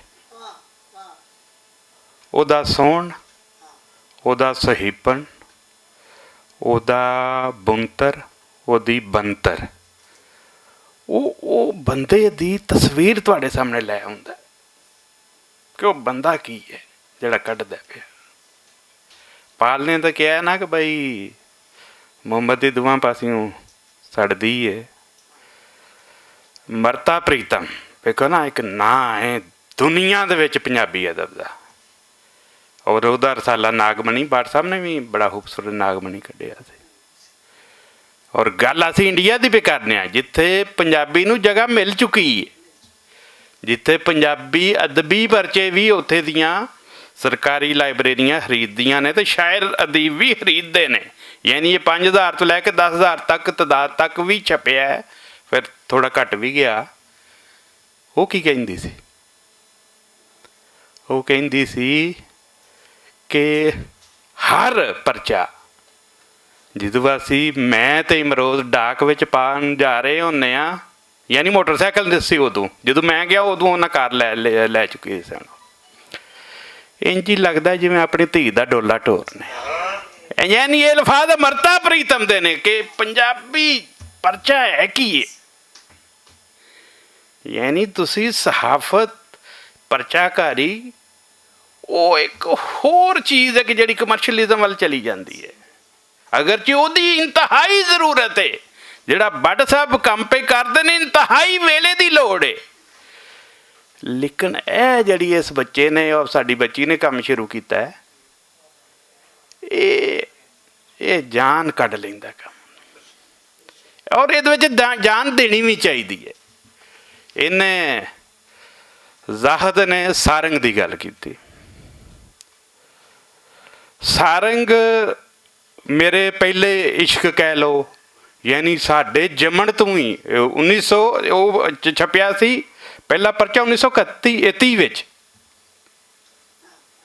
ਪਹਿਲਾ ਪਰਚਾ ਨਵੰਬਰ 1930 ਵਿੱਚ ਛਪਿਆ ਸੀ। ਇਸ ਲਈ ਉਹ ਮੇਰਾ ਇਸ਼ਕ ਬਣਿਆ, ਜਾਂ ਮੈਨੂੰ ਜਿਹੜਾ ਵਿਰਸਾ ਮਿਲਿਆ ਆਪਣੇ ਬਜ਼ੁਰਗਾਂ ਵੱਲੋਂ ਕਿ ਕਿਸੇ ਕੋਲੋਂ ਪਰਚਾ ਨਹੀਂ, ਸ਼ਾਇਦ ਕਿਸੇ ਕੋਲ ਕੋਈ ਹੋਵੇ, ਕਿਸੇ ਲਾਇਬ੍ਰੇਰੀ ਵਿੱਚ ਪਿਆ ਹੋਵੇ। ਮੈਨੂੰ ਜਿਹੜਾ ਆਪਣੇ ਬਜ਼ੁਰਗਾਂ ਨੇ ਦਿੱਤੇ ਉਹ 3 ਪਰਚੇ ਸਾਰੰਗ ਦੇ ਸਨ। ਕਦੇ ਨਹੀਂ ਮੈਂ ਉਹਦਾ ਜ਼ਿਕਰ ਕੀਤਾ ਕਿ ਮੇਰੇ ਕੋਲ ਸਾਰੰਗ ਮੌਜੂਦ ਹੈ। ਵਜ੍ਹਾ ਕੀ ਸੀ? ਵਜ੍ਹਾ ਇਹ ਸੀ ਕਿ ਸਾਡੇ ਆਪਣੇ ਇਲਾਕੇ ਬਟ ਸਾਹਿਬ, ਇਸ ਲਈ ਅਸੀਂ ਕਈ ਵਾਰੀ ਵੜਿਆ ਦਿੰਦੇ ਹਾਂ ਵਜ਼ੀਰਾਬਾਦ ਨੂੰ, ਤਾਂ ਕਈ ਵਾਰੀ ਨਾ ਉਹ ਬੜਾ ਅੱਛਾ ਵੀ ਲੱਗਦਾ ਕਿ ਉੱਥੋਂ ਗੱਲ ਨਿਕਲ ਪੈਂਦੀ ਹੈ। ਸਾਰੰਗ ਦਾ ਜਿਹੜਾ ਸੀ ਕਾਤਬ ਕਾਜ਼ੀ ਅਬਦੁਲ ਹਕੀਮ, ਉਹ ਜੰਡਿਆਲਾ ਢਾਬ ਵਾਲਾ ਦਾ ਸੀ, ਸਾਡੇ ਨਾਲ ਹੀ ਪਿੰਡ। ਫਿਰ ਜਿਸ ਬੰਦੇ ਨੇ ਸਾਰੰਗ ਨੂੰ ਬਹੁਤ ਹੀ ਪ੍ਰਮੋਟ ਕੀਤਾ, ਯਾਨੀ ਹਰ ਉਹਦਾ ਦੂਜੇ ਤੀਜੇ ਸਫ਼ੇ ਵਿੱਚ, ਜਿਵੇਂ ਬਾਬਾ ਨਜਮੀ ਜਿਹੋ ਜਿਹੀਆਂ ਨਜ਼ਮਾਂ ਲਿਖਦਾ ਹੈ ਨਾ, 1932 ਵਿੱਚ ਰਮਜ਼ਾਨ ਵਜ਼ੀਰਾਬਾਦੀ ਪਿਆ ਲਿਖਦਾ ਸੀ ਇਹੋ ਜਿਹੀਆਂ ਨਜ਼ਮਾਂ। ਯਾਨੀ ਨਾਲ ਉਹ ਪੰਜਾਬੀ ਜ਼ਬਾਨ ਨੂੰ ਵਡਿਆਉਂਦਾ ਸੀ। ਜੋ ਉਸ ਟਾਈਮ ਮਾਹੌਲ ਬਣਿਆ ਸੀ ਉੱਥੇ ਨਾ, ਕਿ ਸਾਰੀਆਂ ਧਿਰਾਂ ਮੁਸਲਮਾਨ ਉਰਦੂ ਦੇ ਮਗਰ ਲੱਗੇ ਸਨ, ਹਿੰਦੂ ਹਿੰਦੀ ਦੇ ਮਗਰ ਲੱਗੇ ਸਨ, ਤੇ ਸਿੱਖ ਇਹਨੂੰ ਸਿਰਫ ਇੱਕ ਮਜ਼ਹਬੀ ਜ਼ਬਾਨ ਦੇ ਤੌਰ ਤੇ ਨਿਕਲਦਾ ਸੀ ਪਿਆ ਫੁਲਵਾੜੀ ਉਸ ਟਾਈਮ ਹੀ, ਜਿਹੜੇ ਅਦਬੀ ਰਸਾਲੇ ਸਨ। ਲੇਕਿਨ ਇਸ ਤਰ੍ਹਾਂ ਦਾ ਰਸਾਲਾ ਜਿਹਦੇ ਵਿੱਚ 3 ਮਜ਼ਹਬਾਂ ਨਾਲ ਕੇ ਕੱਢਿਆ ਸੀ, ਯਾਨੀ ਹਿੰਦੂ ਵੀ ਸਨ ਜਿਹੜੇ ਸਨ, SL ਇਹਨਾਂ ਦਾ ਨਾਂ ਪਰਾਸ਼ਰ ਸਨ, ਫਿਰ ਕਪੂਰ ਸਿੰਘ ਵੀ ਸੀ ਇਹਦੇ ਵਿੱਚ, ਹਰਕਿਸ਼ਨ ਲਾਲ ਵੀ ਸੀ ਇਹਦੇ ਵਿੱਚ। ਪਰ ਨਾਲ ਹੀ ਜਦੋਂ ਅਸੀਂ ਮੁਸਲਮਾਨਾਂ ਦੀ ਗੱਲ ਕਰਨੇ ਹਾਂ, ਤੇ ਸਾਡਾ ਚੌਧਰੀ ਵਲੀ ਮੁਹੰਮਦ ਵੀ ਸੀ ਉਹਨਾਂ ਦੇ ਐਡੀਟੋਰੀਅਲ ਬੋਰਡ ਦੇ ਵਿੱਚ। ਯਾਨੀ ਮੁਸਲਮਾਨਾਂ ਵੱਲੋਂ ਵੀ ਇਹ ਮੈਂ ਗੱਲ ਇਹਦੇ ਨਾਲ ਪਿਆ ਜੋੜਨਾ ਪਿਆ, ਸਾਰੰਗ ਤੇ ਸੁਮੇਲ। ਤੇ ਜਦੋਂ ਨਵਾਂ ਪਰਚਾ ਆਉਂਦਾ, ਮੈਂ ਨਵਾਂ ਪਰਚਾ ਇਸ ਲਈ ਕਹਿਣਾ ਕਿ ਉਹਨੇ ਉਹਦੀ ਤਹਿਰੀਕ ਦਾ ਮੋੜ ਹੀ ਅਲੱਗਾ ਕਰ ਦਿੱਤਾ। ਹੈ ਕੀ ਸਨ? ਸਾਰੇ ਸਨ ਤਰੱਕੀ ਪਸੰਦ ਸਨ, ਸਾਰੇ ਸਨ ਕੋਈ ਜਿਹੜਾ ਆਰਟ ਕਾਲਜ ਸੀ ਇੱਥੇ ਦੇ, ਕੋਈ ਮੁਸੱਵਰ ਸੀ ਉਸ ਵੇਲੇ ਦਾ ਬਿਹਤਰੀਨ। ਇਸ ਲਈ ਉਹਦਾ ਟਾਈਟਲ ਵੇਖੋ ਨਾ ਤਾਂ ਹੁਣ ਤੁਹਾਡੀ ਰੂਹ ਰਾਜ਼ੀ ਹੋ ਜਾਂਦੀ, ਯਾਰ ਅੱਜ ਤੂੰ ਦੇਖੋ ਇੰਨੇ ਸਾਲ ਪਹਿਲੇ ਇੰਨਾ ਖੂਬਸੂਰਤ ਪਰਚਾ, ਪਹਿਲਾ ਪਰਚਾ ਹੀ ਪੰਜਾਬੀ ਦਾ ਐਡਾ ਸੋਹਣਾ। ਯਾਨੀ ਤੁਹਾਨੂੰ ਇੱਕ ਬੁਨਿਆਦ ਬੜਾ ਵੱਡੀ, ਸੰਗੇ ਮੀਲ ਬੜਾ ਵੱਡਾ ਲੱਭ ਜਾਂਦਾ ਹੈ ਕਿ ਪੰਜਾਬੀ ਪਰਚੇ 'ਚ ਤੁਹਾਨੂੰ ਉਹਦੇ ਵਿੱਚ ਅੰਗਰੇਜ਼ੀ ਦਾ ਜਿਹੜਾ ਉਸ ਟਾਈਮ ਬੜੀ ਮਸ਼ਹੂਰ ਨਜ਼ਮ ਸੀ ਨਾ ਕਮਾਈ ਰੂਮ, ਉਹਦਾ ਤਰਜਮਾ ਉਹਦੇ ਵਿੱਚ ਲੱਭਦਾ ਹੈ। ਫਿਰ ਤਨਜ਼ੀਆ ਮਜ਼ਮੂਨ, ਕਿਸਮਤ ਦੇ ਕੜਛੇ, ਉਹ ਉਹਦੇ ਵਿੱਚ ਮੌਜੂਦ, ਨਾਵਲ ਉਹਦੇ ਵਿੱਚ ਮੌਜੂਦ। ਸਾਡੇ ਨਾਵਲ ਜਿਹੜੇ ਹੈ ਹੁਣ ਕਿਸੇ ਲਿਖੇ ਜਾਂਦੇ ਨੇ, ਉਹਨਾਂ ਵਿੱਚ ਉਹਨਾਂ ਨਾਵਲਾਂ ਦਾ ਜ਼ਿਕਰ ਹੀ ਨਹੀਂ ਜਿਹੜੇ ਉਹਦੇ ਵਿੱਚ ਕਿਸ਼ਤਵਾਰ ਛਪਦੇ ਰਹੇ। ਫਿਰ ਮੁਸੱਵਰ, ਮੈਂ ਇਸ ਲਈ ਇਹਨੂੰ ਆਪਣੇ ਦੱਸਣਾ ਪਿਆ ਬੱਚੇ ਨੂੰ ਕਿ ਇਹ ਜਿਹੜਾ ਸੁਮੇਲ ਨਾਂ ਹੈ ਨਾ, ਇਹ ਤੁਸੀਂ ਹੁਣ ਹਰ ਚੀਜ਼ ਦਾ ਸੋਹਣਾ ਮੇਲ ਕਰਾ ਦੇਣਾ।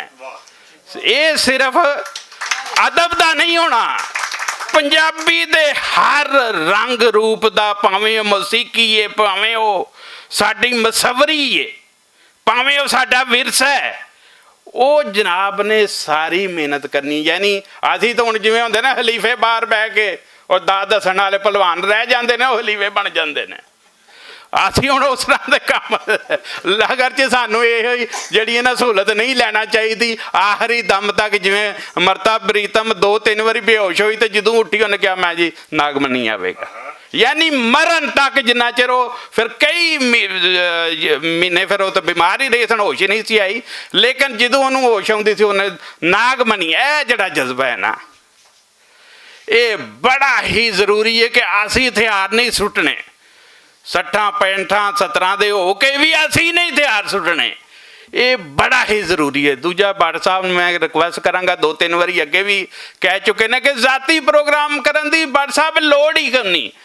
ਤੁਸੀਂ ਮੇਰੇ ਨਾਂ ਦਾ ਕਹਿ ਰਹੇ, ਮੈਂ ਕਹਿੰਦਾ ਕਿ ਮਾਂ ਬੋਲੀ ਦਿਹਾੜ ਆ ਰਿਹਾ, ਅਸੀਂ ਉਸ ਹਵਾਲੇ ਨਾਲ ਸਾਰਿਆਂ ਨੂੰ ਇਕੱਠਿਆਂ ਕਰ ਲਈਏ।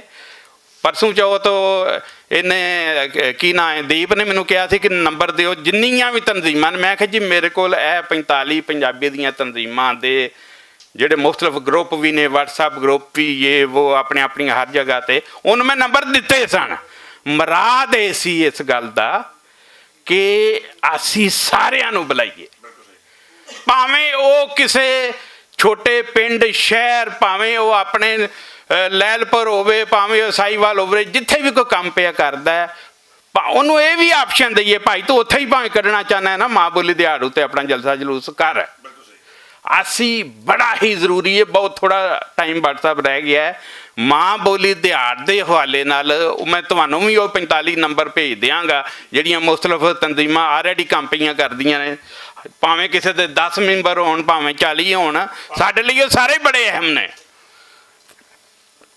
ਅਸਾਂ ਇਹਨੂੰ ਮਨਵਾਣਾ ਇਸ ਲਈ ਕਿ ਜਿੱਥੇ ਹੁਣ ਸੁਪਰੀਮ ਕੋਰਟ ਵੀ ਕਹਿ ਚੁੱਕਾ ਹੈ ਕਿ ਭਾਈ ਸਾਰੇ ਸੂਬੇ ਆਪਣੀ ਆਪਣੀ ਬੋਲੀ ਪੜ੍ਹਾ ਰਹੇ ਨੇ, ਪੰਜਾਬ ਕਿਉਂ ਪਿੱਛੇ ਰਹਿ ਗਿਆ? ਇਸ ਲਈ ਪਿੱਛੇ ਰਹਿ ਗਿਆ ਕਿ ਅਸੀਂ ਲਿਸੇ ਸਾਂ, ਅਸੀਂ ਮਾੜੇ ਸਾਂ, ਵਰਨਾ ਅਗਲੇ ਜਿਹੜੇ ਨੇ ਆਪਣਾ ਹੱਕ ਲੈਣ ਲਈ ਗਿਰੇਬਾਨ ਹਾਕਮਾਂ ਦਾ ਫੜਦੇ ਨੇ ਕਿ ਕਿਉਂ ਪੰਜਾਬੀ ਜਿਹੜੀ ਜ਼ਰੀਆ ਤਾਲੀਮ ਨਹੀਂ ਬਣ ਰਹੀ, ਕਿਉਂ ਪੰਜਾਬੀ ਇਹ ਤਾਂ ਨਹੀਂ ਅਸੀਂ ਕਿ ਇੱਕ ਲਾਜ਼ਮੀ ਮਜ਼ਮੂਨ ਦੇ ਤੌਰ 'ਤੇ ਪ੍ਰਾਇਮਰੀ ਤੋਂ ਪੜ੍ਹਾਈ ਜਾਏ। ਇਹ ਅਸਲ ਗੱਲ ਹੈ ਸਾਡਾ। ਅਸੀਂ ਉਹਦੇ ਲਈ ਬੰਦੇ ਆਪਣੇ ਇਕੱਠੇ ਕਰਨੇ ਨੇ ਔਰ ਜਲਦ ਅਜ਼ ਜਲਦ ਕਰਨੇ ਨੇ। ਭੱਟ ਸਾਹਿਬ ਇਹ ਬੜਾ ਹੀ ਜ਼ਰੂਰੀ ਹੈ। ਉਦਣ ਬਾਬੇ ਨੇ ਵੀ ਪੈਗਾਮ ਆਪਣਾ ਰਿਕਾਰਡ ਕਰਾਇਆ ਸੀ ਔਰ ਮੈਂ ਮੁਖਤਲਿਫ ਜਗ੍ਹਾ 'ਤੇ ਸ਼ੇਅਰ ਵੀ ਕਰਾਇਆ ਕਿ ਬਹੁਤ ਜ਼ਰੂਰੀ ਹੈ ਸਾਡਾ ਫੋਕਸ, ਸਾਡਾ ਧਿਆਨ, ਸਾਨੂੰ ਆਪਣਾ ਨਿਸ਼ਾਨਾ ਬੜਾ ਸਾਫ਼ ਨਜ਼ਰ ਆਉਣਾ ਚਾਹੀਦਾ। ਡੀ ਟਰੈਕ ਜਿਹੜਾ ਹੋਇਆ ਹੁੰਦਾ ਨਾ ਕਿ ਬੰਦਾ ਲੈ ਯਾਰ ਮੈਂ ਅੱਜ ਮੈਨੂੰ ਬੱਲੇ ਬੱਲੇ ਬੜੀ ਮਿਲੀ ਹੈ, ਬੜੇ ਮੇਰੀ ਕਲੈਪਿੰਗ ਹੋਈ ਹੈ, ਮੇਰਾ ਤਾਂ ਅੱਜ ਤੱਕ ਖਾਤਾ ਕਲੀਅਰ ਹੋ ਗਿਆ। ਉਹ ਨਹੀਂ, ਅਸਲ ਤੇ ਬੱਲੇ ਬੱਲੇ ਹੋਣੀ ਹੈ ਜਦੋਂ ਪੰਜਾਬੀ ਪੜ੍ਹਾਈ ਜਾਣੀ ਹੈ। ਔਰ ਕੰਮ ਉਦੋਂ ਵੀ ਨਹੀਂ ਮੁੱਕਣਾ ਕਿਉਂਕਿ ਬਹੁਤ ਸਾਰਿਆਂ ਉਦੋਂ ਮੁਹਾਲਵਤ ਸ਼ੁਰੂ ਕਰ ਦੇਣੀ ਹੈ। ਇਹ ਸਾਰੀ ਉਮਰ ਦੀ ਜਦੋਜਹਿਦ ਇੱਕ ਕੰਮ ਸਮਝੋ ਨਾ ਕਿ ਪੰਜਾਬੀ ਜਨਾਬ ਐਲਾਨ ਅੱਜ ਹੋ ਗਿਆ ਜੀ, ਉਹ ਫਲਾਣੇ ਨੇ ਕਹਿ ਦਿੱਤਾ ਅਸੀਂ ਹੁਣ ਜਾ ਕੇ ਘਰ ਲੰਮੇ ਪੈ ਰਹੇ। ਨਹੀਂ, ਉਦੋਂ ਵੀ ਤੇ ਅਸਲ ਜਦੋਜਹਿਦ ਸ਼ੁਰੂ ਹੋਣੀ ਹੈ ਜਦੋਂ ਪੰਜਾਬੀ ਦਾ ਗੌਰਮੈਂਟ ਨੇ ਮੰਨ ਜਾਣਾ ਤਾਂ ਬਹੁਤ ਸਾਰੀਆਂ ਮੁਸ਼ਕਲਾਂ ਉਦੋਂ ਵੀ ਅੜੇਕੇ ਆਉਣੇ ਸ਼ੁਰੂ ਹੋ ਜਾਣੇ ਨੇ। ਉਦੋਂ ਹੀ ਕਈਆਂ ਨੂੰ ਮੁਸੀਬਤ ਪੈ ਜਾਣੀ, ਕਈਆਂ ਨੂੰ ਪੀੜ ਪੈ ਜਾਣੀ ਹੈ ਕਿ ਜਾਓ ਜਨਾਬ ਪੰਜਾਬੀ ਕਿਉਂ ਬਣਨ ਲੱਗਾ ਕੰਮ ਇਹਦਾ। ਤੇ ਹਾਂਜੀ, ਤੇ ਇਹ ਇਨਸ਼ਾਅੱਲਾ ਭੱਟ ਸਾਹਿਬ ਬੜੀ ਤੁਸੀਂ ਖੂਬਸੂਰਤ ਗੱਲ ਪੇ ਕਰਦੇ ਹੋ। ਪੰਜਾਬੀ ਅਖਬਾਰ ਰਲਣ ਔਰ ਅਸੀਂ ਵੀ ਇਨਸ਼ਾਅੱਲਾ ਕੋਸ਼ਿਸ਼ ਕਰਾਂਗੇ ਕਿ ਜਿਹੜੇ ਸਾਡੇ ਵੀ ਡਿਕਲੇਰੇਸ਼ਨ ਨੇ ਉਹ ਵੀ ਦੁਬਾਰਾ ਸ਼ੁਰੂ ਹੋ ਜਾਣ। ਯਾਨੀ ਹਰ ਪਾਸਿਓਂ ਹੈਰ ਦੀਆਂ ਖਬਰਾਂ ਪੰਜਾਬੀ ਦੀਆਂ ਆਣੀਆਂ ਬੜੀ ਹੀ ਜ਼ਰੂਰੀ ਨੇ। ਇਹ ਸਾਡੀ ਬੱਚੀ, ਸਾਡੀ ਜਿਹੜੀ ਹੈ ਸਲੀਮ ਹਕੀਮੀ ਦੀ ਬੇਟੀ, ਉੱਥੋਂ ਆ ਕੇ ਵਿਚਾਰੀ ਖਪਦੀ ਫਿਰਦੀ ਏ। ਸਾਡੇ ਇਹ ਜਿਹੇ ਵੀ ਲੋਕਾਂ ਦਾ ਸਾਥ ਦੇਣਾ ਜਿਹੜੇ ਬਾਹਰ ਬੈਠ ਕੇ ਆਪਣੇ ਜਿੱਥੇ ਦੁਨੀਆ ਭੁੱਲੀ ਪਈ ਹੁੰਦੀ ਹੈ ਆਪਣਾ ਸਭ ਕੁਝ ਦੱਸਣ ਲਈ, ਉਹ ਉੱਥੇ ਜਾ ਕੇ ਪੰਜਾਬੀ ਦਾ ਝੰਡਾ ਚੁੱਕੇ ਤੇ ਸਾਨੂੰ ਉਹਨਾਂ ਦਾ ਵੀ ਸਾਥ ਜ਼ਰੂਰ ਦੇਣਾ ਹੈ। ਔਰ ਸਾਡੇ ਜਿੰਨੇ ਕਹਾਣੀਆਂ ਲਿਖਣ ਵਾਲੇ ਨੇ, ਨਾਵਲਕਾਰ ਨੇ, ਇਹਨਾਂ ਦਾ ਵੀ ਸਾਥ ਜ਼ਰੂਰ ਦੇਣਾ ਹੈ। ਬਾਕੀ ਤੁਸੀਂ ਕਿਹਾ ਸੀ ਕਿ ਮੈਂ ਉਹ ਇੰਟਰਵਿਊ ਤੁਹਾਡਾ ਛਾਪਣਾ, ਮੈਂ ਕਹਾਣੀਆਂ ਵੀ ਲਿਖਣਾ ਸ਼ੁਰੂ ਕਰ ਚੁੱਕਾ ਹਾਂ ਕਿ 2-4 ਯਾਨੀ ਉਹ ਵੀ ਤੁਸੀਂ ਵੇਖੋਗੇ ਕਿ ਮੁਰਾਦ ਇਹ ਹੁੰਦੀ ਹੈ ਕਿ ਇੱਕ ਵਾਰੀ ਤੁਸੀਂ ਸ਼ੁਰੂ ਕਰਦੇ ਹੋ ਨਾ ਤਾਂ ਫਿਰ ਸਾਰੇ ਕੰਮ ਹੀ ਅੱਲਾਹ ਤਾਲਾ ਆਪਣੀ ਮਿਹਰਬਾਨੀ ਕਰੀ ਆਉਂਦਾ। ਤੁਹਾਡਾ ਧਿਆਨ ਉੱਧਰ ਹੋਣਾ ਚਾਹੀਦਾ। ਤੁਸੀਂ ਉਹ ਰਿਸ਼ਮ ਹੋਵੇ, ਪਾਲ ਨੇ ਕਿਹਾ ਜੀ ਮੇਰਾ ਤਾਂ ਕੋਈ ਰੋਲ ਨਹੀਂ। ਮੈਂ ਕਿਹਾ ਜੀ ਪਾਲ ਸਾਹਿਬ ਤੁਸੀਂ ਇਹਦੀ ਮਿਲਾਦ ਵੇਖੋ, ਇਹ ਕੌਣ ਨਜ਼ਰ ਪਿਆ ਆਉਂਦਾ ਇਹਦੇ ਵਿੱਚ, ਇਹਦਾ ਇੱਕ ਇੱਕ ਲਫ਼ਜ਼ ਕੌਣ ਪਿਆ, ਕਿਹਦਾ ਚਿਹਰਾ ਪਿਆ ਦੱਸਦਾ ਹੈ। ਪਾਲ ਦਾ ਨਾ ਮੈਂ ਇੱਕ ਇਹਦਾ ਸ਼ਾਗਿਰਦ ਆਇਆ ਜੀ, ਮੈਨੂੰ ਮੌਜੂ ਮਿਲਿਆ ਜਮੀਲ ਪਾਲ ਦੇ ਬਾਰੇ ਕੁਛ ਲਿਖੋ। ਮੈਂ ਕਿਹਾ ਜੀ ਤੁਸੀਂ ਨਾ ਇੱਕ ਮਿਸਾਲ ਤੈਨੂੰ ਮੈਂ ਦੇਣਾ, ਤੈਨੂੰ ਪਤਾ ਲੱਗ ਜਾਏਗਾ ਕਿ ਪਾਲ ਹੈ ਕੀ ਹੈ। ਤੁਸੀਂ ਲਹਿਰਾਂ ਉਹ ਲੈ ਲਓ ਪਰਚੇ ਜਿਹੜੇ ਜਮੀਲ ਪਾਲ ਤੋਂ ਪਹਿਲਾਂ ਦੇ, ਤੇ ਉਹ ਪਰਚੇ ਲੈ ਲਓ ਜਿਹੜੇ ਜਮੀਲ ਪਾਲ ਦੇ ਵਕਤ ਦੇ ਨੇ ਲਹਿਰਾਂ ਦੇ, ਤੇ ਉਹ ਪਰਚੇ ਲੈ ਲਓ ਜਿਹੜੇ ਉਦੋਂ ਬਾਅਦ ਦੇ ਨੇ। ਤੁਹਾਨੂੰ ਪਤਾ ਲੱਗ ਜਾਏਗਾ ਕਿ ਜਮੀਲ ਪਾਲ ਹੈ ਕੀ ਹੈ। ਯਾਨੀ ਪਹਿਲਾ ਸਫਾ ਹੀ ਤੁਸੀਂ ਖੋਲੋਗੇ, ਅੰਦਰ ਕਿਸੇ ਕਟਿੰਗ ਉੱਤੇ ਲਿਖਿਆ ਹੋਏਗਾ ਕਿ ਅੰਗਰੇਜ਼ੀ ਅਖਬਾਰ ਵਿੱਚ ਫਲਾਂ ਪਤਾ ਨਹੀਂ ਕਿੱਥੋਂ ਖਬਰ ਛਪੀ ਸੀ, ਉਹਨੇ ਕੱਟ ਕੇ ਉਹ ਕੋਈ ਹਾਨਾ ਉਹਨੇ ਹਾਲੀ ਛੱਡਿਆ ਨਹੀਂ ਜਿੱਥੇ ਪੰਜਾਬੀ ਦੀ ਮੂਵਮੈਂਟ ਦੀ ਗੱਲ ਨਾ ਹੋਵੇ। ਔਰ ਮਸਲਸਲ ਕੋਈ 10, 15, 20 ਸਾਲ ਹਰ ਅਦਾਰੀਆ ਪੰਜਾਬੀ ਜ਼ਬਾਨ ਦੇ ਹੱਕਾਂ ਬਾਰੇ। ਇਹ ਵੇ ਜਮੀਲ ਪਾਲ। ਹਾਲਾਂ ਉਹ ਆਪਣੀ ਜਗ੍ਹਾ ਇੱਕ ਸ਼ਾਇਰ ਜਮੀਲ ਆਸਫ ਸੀ ਪਹਿਲਾਂ ਇਹਦਾ ਨਾਂ, ਇਹਨੇ ਲਗਾ ਲਿਆ ਆਪਣਾ ਨਾਂ ਪਹਿਲਾਂ ਜਿਹੜਾ ਸੀ ਨਾ ਇਹਦਾ, ਲੇਕਿਨ ਸ਼ੁਗਲੇ ਨਾ ਸੀ ਇਹਦੇ ਪੁਰਾਣੇ ਨਾਂ ਲੈ ਦੀ ਦੇ ਨਾ ਕਦੀ ਕਦੀ ਨਾ। ਕਿ ਜਦੋਂ ਇਹ ਸਾਂਝਾਂ ਵਿੱਚ ਇੱਕ ਨਾ ਡਰਦਾ ਬੱਚਾ ਗਿਆ ਕਿ ਮੁਸ਼ਤਾਕ ਭੱਟ ਸਾਹਿਬ ਨਾਲ ਸਾਡਾ ਤਾਂ ਹਰ ਪਿਆਰ ਸੀ ਨਾ। ਔਰ ਭੱਟ ਸਾਹਿਬ ਦੀ ਇੱਕ ਗੱਲ ਦੇਖੋ ਨਾ, ਚੰਗਾ ਬੰਦਾ ਘਰ ਗੱਲ ਹੀ ਚੰਗੀ ਕਰਦਾ। ਉਹਨੇ ਇੱਕ ਵਾਰੀ ਕਿਹਾ, ਔਰ ਬਾਅਦ ਵਿੱਚ ਉਹਦੇ ਇੰਟਰਵਿਊ ਵਿੱਚ ਵੀ ਛਪੀ, ਯਾਰ ਹੁਣ ਮੈਂ ਇਸ ਸਟੇਜ 'ਤੇ ਆ ਗਿਆ ਕਿ ਮੈਂ ਕਿਧਰੇ ਆਪਣੇ ਨਾਂ ਨਾਲ ਕੋਈ ਮੇਰੀ ਸ਼ੈ ਨਾ ਛਪੇ ਕਰੇ। ਮੈਂ ਨਾ ਮੁੰਡਿਆਂ ਦੇ ਜਿਹੜੇ ਨੇ ਉਹਨਾਂ ਨੂੰ ਅੱਗੇ ਲਾ, ਜਿਨ੍ਹਾਂ ਨੇ ਕੱਲ੍ਹ ਨੂੰ ਜਿਹੜਾ ਹੈ ਉਹ ਇਸ ਤਹਿਰੀਕ ਨੂੰ ਸਾਂਭਣਾ। ਭੱਟ ਸਾਹਿਬ ਇਸ ਕੌਮ ਦੇ ਵਿੱਚ ਬੜੀਆਂ ਪਿਆਰੀਆਂ ਹਸਤੀਆਂ ਹੋਈਆਂ ਨੇ। ਮੁਸ਼ਤਾਕ ਭੱਟ ਉਹਨਾਂ ਵਿੱਚੋਂ ਸੀ ਜਿਹੜੇ ਤੁਹਾਡੀ ਤਰ੍ਹਾਂ, ਜਿਸ ਤਰ੍ਹਾਂ ਤੁਸੀਂ ਮਾਸ਼ਾਅੱਲਾ ਪੰਜਾਬ ਹਾਊਸ ਕੀਤਾ ਹੈ, ਅਸੀਂ ਉਹਦੀ ਬੱਚਾ ਹਾਊਸ ਵਿੱਚ ਸਾਂ, ਤੇ ਉਹਨੇ ਅਮਲੀ ਕੰਮ ਕਰਨ ਤੇ ਯਕੀਨ ਕੀਤਾ। ਔਰ ਇਹ ਹੁੰਦਾ ਵੀ ਹਕੀਕਤ ਹੈ ਕਿ ਜਿਸ ਜਗ੍ਹਾ ਇਹਨੇ ਕਿਹਾ ਨਾ ਕਿ ਲੋਹੇ ਨੂੰ ਗਰਮ ਹੋਏ ਆ ਤੇ ਸੱਟ ਮਾਰਨ ਦੀ ਲੋੜ ਹੈ, ਉਹ ਸੱਟ ਮਾਰ ਦਿੱਤੀ ਉਹਨੇ। ਦੂਜਾ ਜਮੀਲ ਪਾਲ ਨੇ ਦੂਜੀ ਗੱਲ ਵੀ ਬੜੀ ਅੱਛੀ ਕੀਤੀ ਹੈ, ਹਰ ਰਸਾਲੇ ਦਾ ਇੱਕ ਬਿਜ਼ਨਸ ਪਲਾਨ ਹੋਣਾ ਬੜਾ ਹੀ ਜ਼ਰੂਰੀ ਹੈ। ਇਹ ਬੜੀ ਹਮਾਕਤ ਹੁੰਦੀ ਹੈ, ਭਾਵੇਂ ਅਦਬੀ ਰਸਾਲਾ ਵੀ ਹੋਵੇ ਨਾ, ਕਿ ਉਹਦਾ ਕੋਈ ਬਿਜ਼ਨਸ ਪਲਾਨ ਨਾ ਹੋਵੇ।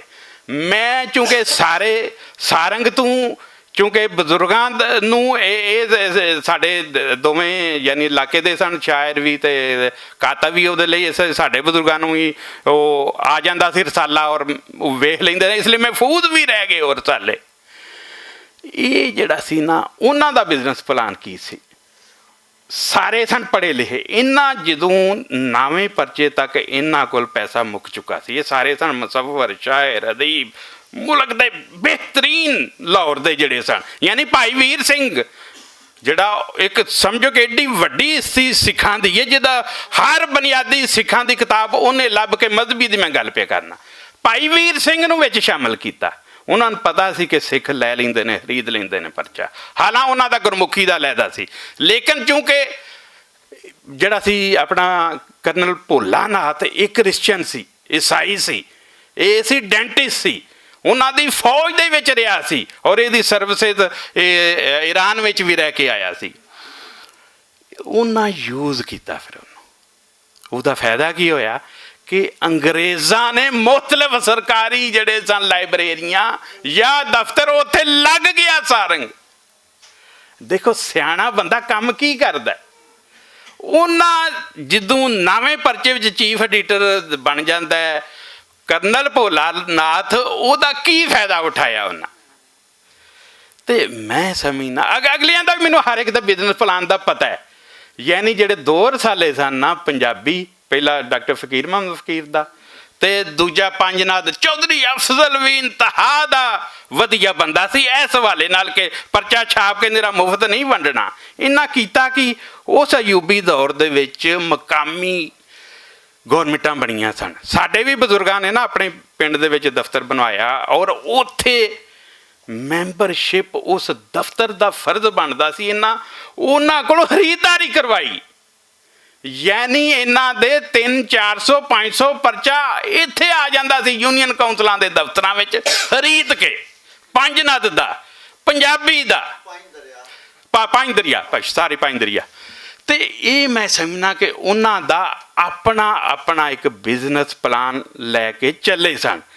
ਬਾਕੀ ਲਹਿਰਾਂ ਦਾ ਜਮੀਲ ਪਾਲ ਜਾਣਦਾ ਕਿ ਲਹਿਰਾਂ ਦਾ ਜਿਹੜਾ ਇਹਦਾ ਦੌਰ ਹੈ ਜਮੀਲ ਪਾਲ ਦਾ, ਉਹਨੇ ਸਭ ਕੁਛ ਹੀ ਇਹਦੇ ਤੇ ਸੁੱਟਿਆ ਸੀ ਲਿਖਣ ਪੜ੍ਹਨ ਦਾ। ਕਦੇ ਉਹਨੇ ਸ਼ਾਹ ਸਾਹਿਬ ਬੜੀ ਵੱਡੀ ਹਸਤੀ ਆ, ਅਸੀਂ ਉਹਨਾਂ ਦਾ ਇhtਰਾਮ ਨਾਲ ਜ਼ਿਕਰ ਕਰਨੇ ਆ, ਲੇਕਿਨ ਆਪ ਟੁਰਿਆ ਰਹਿੰਦਾ ਸੀ। ਕਦੀ ਕਰਾਚੀ ਸਾਡੇ ਕੋਲ ਆਏ ਹੈ ਬਾਬਾ ਜਾਣਦਾ ਕਿ ਲਓ ਜੀ ਜਿੰਨੇ ਬਿਜ਼ਨਸਮੈਨ ਨੇ, ਅਸੀਂ ਪੰਜਾਬੀ ਸਟੂਡੈਂਟ ਐਸੋਸੀਏਸ਼ਨ ਉਹਨਾਂ ਨੂੰ ਲੈ ਕੇ ਜਾ ਰਹੇ ਹਾਂ ਜਨਾਬ, ਇਸ਼ਤਿਹਾਰ ਦਿਓ। ਹਾਲਾਂਕਿ ਉਹ ਮੈਨੂੰ ਉਹਨਾਂ ਦੀ ਜਿਹੜੀ ਆਦਤ ਸੀ ਨਾ ਕਿ ਉਹ ਜਨਾਬ ਇੰਨਾ ਖਸਾਰੇ ਵਿੱਚ ਚਲਾ ਗਿਆ, ਉਹ ਸਾਨੂੰ ਬੜੀ ਬੁਰੀ ਲੱਗਦੀ ਹੁੰਦੀ ਸੀ, ਬਹੁਤ ਹੀ। ਕਿੰਨੇ ਹਜ਼ਾਰ ਦਾ ਖਸਾਰਾ ਹੋ ਗਿਆ, ਇਹ ਉਹ ਗੁਜ਼ਰ ਗਏ ਨੇ, ਉਹਨਾਂ ਦਾ ਅਸੀਂ ਹਰ ਕੰਮ ਆਦਰ ਨਾਲ ਜ਼ਿਕਰ ਕਰਨਾ ਚਾਹੀਦਾ। ਬਹਰਹਾਲ ਉਹ ਇੰਨੀ ਮੈਨੂੰ ਬੁਰੀ ਲੱਗਦੀ ਸੀ ਕਿ ਮੈਂ ਜ਼ਿੰਦਗੀ ਸੋਚਿਆ ਕਿ ਮੈਂ ਕਦੇ ਆਪਣੇ ਰਸਾਲੇ 'ਚ ਇਹ ਲਫ਼ਜ਼ ਨਹੀਂ ਲਿਆਂਗਾ ਜਿਹੜਾ ਨਾ ਸਾਨੂੰ ਇੰਨਾ ਖਸਾਰਾ ਪਿਆ ਹੁੰਦਾ। ਲੇਕਿਨ ਇੱਕ ਉਹਨਾਂ ਦਾ ਸਟਾਈਲ ਸੀ, ਜ਼ਾਹਿਰ ਉਹਨਾਂ ਇੰਨੇ ਅਰਸੇ ਤੱਕ ਬਹੁਤ ਜ਼ਿਆਦਾ ਵਿਕਿਆ। ਚੌਧਰੀ ਸਾਹਿਬ ਕਾਫੀ ਲੋਕ ਅਦਰ ਚੌਧਰੀ ਸਾਹਿਬ ਉੱਥੋਂ ਦੇ ਸਨ ਵਕੀਲ, ਉਹ ਬੇਸ਼ੁਮਾਰ ਉੱਥੇ ਲੋਕਾਂ ਨੂੰ ਬਲਕਿ 1 ਸਾਲ ਉਹਨਾਂ ਪੂਰੇ ਮੈਨੂੰ ਅਸਾਈਨਮੈਂਟ ਦਿੱਤੀ ਕਿ ਜਿੰਨੇ ਵੀ ਇੱਥੇ ਦੇ ਬਿਜ਼ਨਸਮੈਨ ਨੇ ਨਾ ਉਹਨਾਂ ਦੇ ਇੰਟਰਵਿਊ ਕਰਕੇ ਛਾਪੋ, ਔਰ ਉਹ ਛਪੇ ਨੇ ਵਿੱਚ ਉਸ ਸਾਲ ਦੇ ਨਾ ਇਨਾਮ ਸਾਹਿਬ ਦਾ ਛਪੇ ਆ, ਉਹ ਸ਼ੇਖ ਸਾਹਿਬ ਦੇ ਛਪੇ ਆ, ਹਰ ਇੱਕ ਦਾ ਮਰਾ ਦੇਵੇ ਕਿ ਤੁਸੀਂ ਜਨਾਬ ਨੇ ਇਸ ਰਸਾਲੇ ਨੂੰ ਮੁਸਤਕਿਲ ਕਰਨ ਦਾ ਸੋਚਣਾ ਹੈ। ਇਹ ਨਹੀਂ ਸੋਚਣਾ ਕਿ ਯਾਰ ਮੈਂ ਹੀ ਆ ਤਾਂ ਮੈਂ ਆਪਣੇ ਜਿਵੇਂ ਪਾਲ ਆਪਣੀਆਂ ਤਨਖਾਹਾਂ ਲਾਂਦਾ ਪਿਆ ਤੇ ਯਾਰ ਇਸ ਤਰ੍ਹਾਂ ਦਾ ਕੋਈ ਸਿਲਸਿਲਾ ਹੈ, ਤੇ ਨਹੀਂ, ਇਹਦੇ ਲਈ ਪ੍ਰੋਪਰ ਬਿਜ਼ਨਸ ਪਲਾਨ ਬਣਾ ਕੇ ਚੱਲਣਾ ਹੈ ਜਨਾਬ ਨੇ। ਸਾਡੀ ਬੱਚੀ ਹੈ, ਤੁਸੀਂ ਹੋ, ਇਹ ਪਾਲ ਦੀ ਐਕਸਟੈਂਸ਼ਨ ਨਹੀਂ ਹੈ, ਸਾਡੇ ਸਾਰਿਆਂ ਦੀ ਤੁਸੀਂ ਐਕਸਟੈਂਸ਼ਨ ਹੋ। ਔਰ ਇਹ ਇੱਕ ਇਮਰਾਦ ਦੀ ਇਕਸਾਰਤਾ, ਇੱਕ ਇੰਤਹਾਈ ਖੂਬਸੂਰਤ ਅਦਬ ਦਾ ਇੰਤਖਾਬ, ਇਹ ਬੜਾ ਜ਼ਰੂਰੀ ਹੈ। ਜੇ ਇੱਕ ਵੀ ਸ਼ੈ ਤੁਸੀਂ ਇੰਨੇ ਪੈਸੇ ਲਾ ਕੇ ਤੇ ਭਰਤੀ ਦੀ ਛਾਪ ਦਿੱਤੀ ਤੇ ਉਦੋਂ ਹੀ ਤੁਸੀਂ ਠੋਸੋ, ਇਹ ਬੜਾ ਹੀ ਜ਼ਰੂਰੀ ਹੈ। ਖਾਸ ਤੌਰ 'ਤੇ ਮੈਂ ਅਦਬੀ ਪਰਚੀਆਂ ਲਈ ਗੱਲ ਪਿਆ ਕਰਨਾ, ਠੀਕ ਹੈ ਕਮਰਸ਼ਲ ਅਖਬਾਰਾਂ ਰਸਾਲੇ ਹਰ ਚੀਜ਼ ਛਪਦੀ ਰਹਿੰਦੀ ਹੈ, ਲੇਕਿਨ ਅਸੀਂ ਬਿਹਤਰੀਨ ਪੰਜਾਬੀ ਦਾ ਅਦਬ ਜਿਹੜਾ ਨਾ ਉਹ ਦੇਣਾ, ਜਿਹੜਾ ਸਾਡਾ ਸੁਲੇਖ ਹੈ, ਸੋਹਣਾ ਲੇਖ ਕਹਿ ਲਓ ਜਿਹਨੂੰ, ਔਰ ਸਾਡੇ ਜਿਹੜੀਆਂ ਚੀਜ਼ਾਂ ਕਮੀਆਂ ਨੇ ਅਸਲ ਵਿੱਚ ਤੁਸੀਂ ਸ਼ੁਰੂ ਵੀ ਕੀਤੀਆਂ ਨੇ ਕਿ ਪਰਖ ਸਾਡੀ ਚੰਗੀ ਨਹੀਂ ਹੋ ਰਹੀ, ਪੜਚੋਲ ਚੰਗੀ ਨਹੀਂ ਹੋ ਰਹੀ, ਉਹ ਵੀ ਤੁਸੀਂ ਸ਼ਾਮਲ ਕਰਨੀ ਹੈ। ਚੰਗਾ ਅਦਬ ਲਿਖਿਆ ਨਹੀਂ ਜਾ ਰਿਹਾ, ਉਹ ਲਿਖਵਾਉਣਾ ਵੀ ਜਨਾਬ ਦਾ ਫਰਜ਼ ਬਣ ਗਿਆ ਅੱਜ ਤੋਂ ਬਾਅਦ। ਜਿਹੜੇ ਲੋਕ ਲਿਖਣ ਵਾਲੇ ਨੇ ਹੈ ਨੇ ਮੌਜੂਦ, ਅਗਰਚੇ ਹਮੇਸ਼ਾ ਥੋੜ੍ਹੀ ਤਾਦਾਦ ਵਿੱਚ ਅੱਛੇ ਲੋਕ ਲਿਖਣ ਵਾਲੇ ਹੁੰਦੇ ਨੇ, ਲੇਕਿਨ ਜਦੋਂ ਇਕੱਠੇ ਕਰਨ ਲੱਗੋਗੇ ਤੁਹਾਨੂੰ ਬਹੁਤ ਸਾਰੇ ਮਿਲ ਵੀ ਜਾਣਗੇ। ਬਹਰਹਾਲ ਗੱਲ ਨੂੰ ਸਮੇਟਦੇ ਹੋਏ ਬਹੁਤ ਭਰਵੀਂ ਸਲਾਮੀ ਦੋਵਾਂ ਐਡੀਟਰਾਂ ਨੂੰ, ਮੀਆਂ ਬੀਵੀ ਨੂੰ, ਤੇ ਸਾਡੀਆਂ ਦੁਆਵਾਂ ਵੀ ਸਾਡੇ ਬੱਚੇ ਵੀ ਨੇ ਇਸ ਲਈ ਵੀ ਬੜੀਆਂ ਨੇ, ਉਮੀਦਾਂ ਵੀ, ਆਸਾਂ ਵੀ, ਸਦਰਾਂ ਵੀ, ਸਭ ਕੁਝ ਸਾਨੂੰ ਇਹਨਾਂ ਉੱਤੇ ਹੀ ਹੈ, ਤੇ ਅਸੀਂ ਵੀ ਤੁਹਾਡੇ ਲਈ ਹਾਜ਼ਰ ਹਾਂ। ਬਹੁਤ ਬਹੁਤ ਸ਼ੁਕਰੀਆ, ਬਹੁਤ ਬਹੁਤ ਮਿਹਰਬਾਨੀ।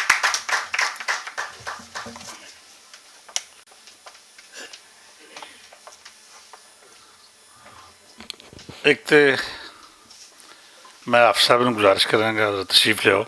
ਮੈਂ ਜੋ ਕਿ ਜਜ਼ਬਾਤੀ ਹੋ ਗਿਆ ਸਾਂ, ਜਮੀਲ-ਪਾਲ ਸਾਹਿਬ ਦੀ ਅਹਿਲੀਆ ਮੇਰੀ ਭੈਣ, ਮੇਰੀ ਭਰਜਾਈ, ਉਹ ਸ਼ਦੀਦ ਅਲੀਲ ਨੇ, ਉਹਨਾਂ ਵਾਸਤੇ ਦੁਆ ਸਿਹਤ ਦੀ ਦੁਆ ਕਰਨੀ ਹੈ।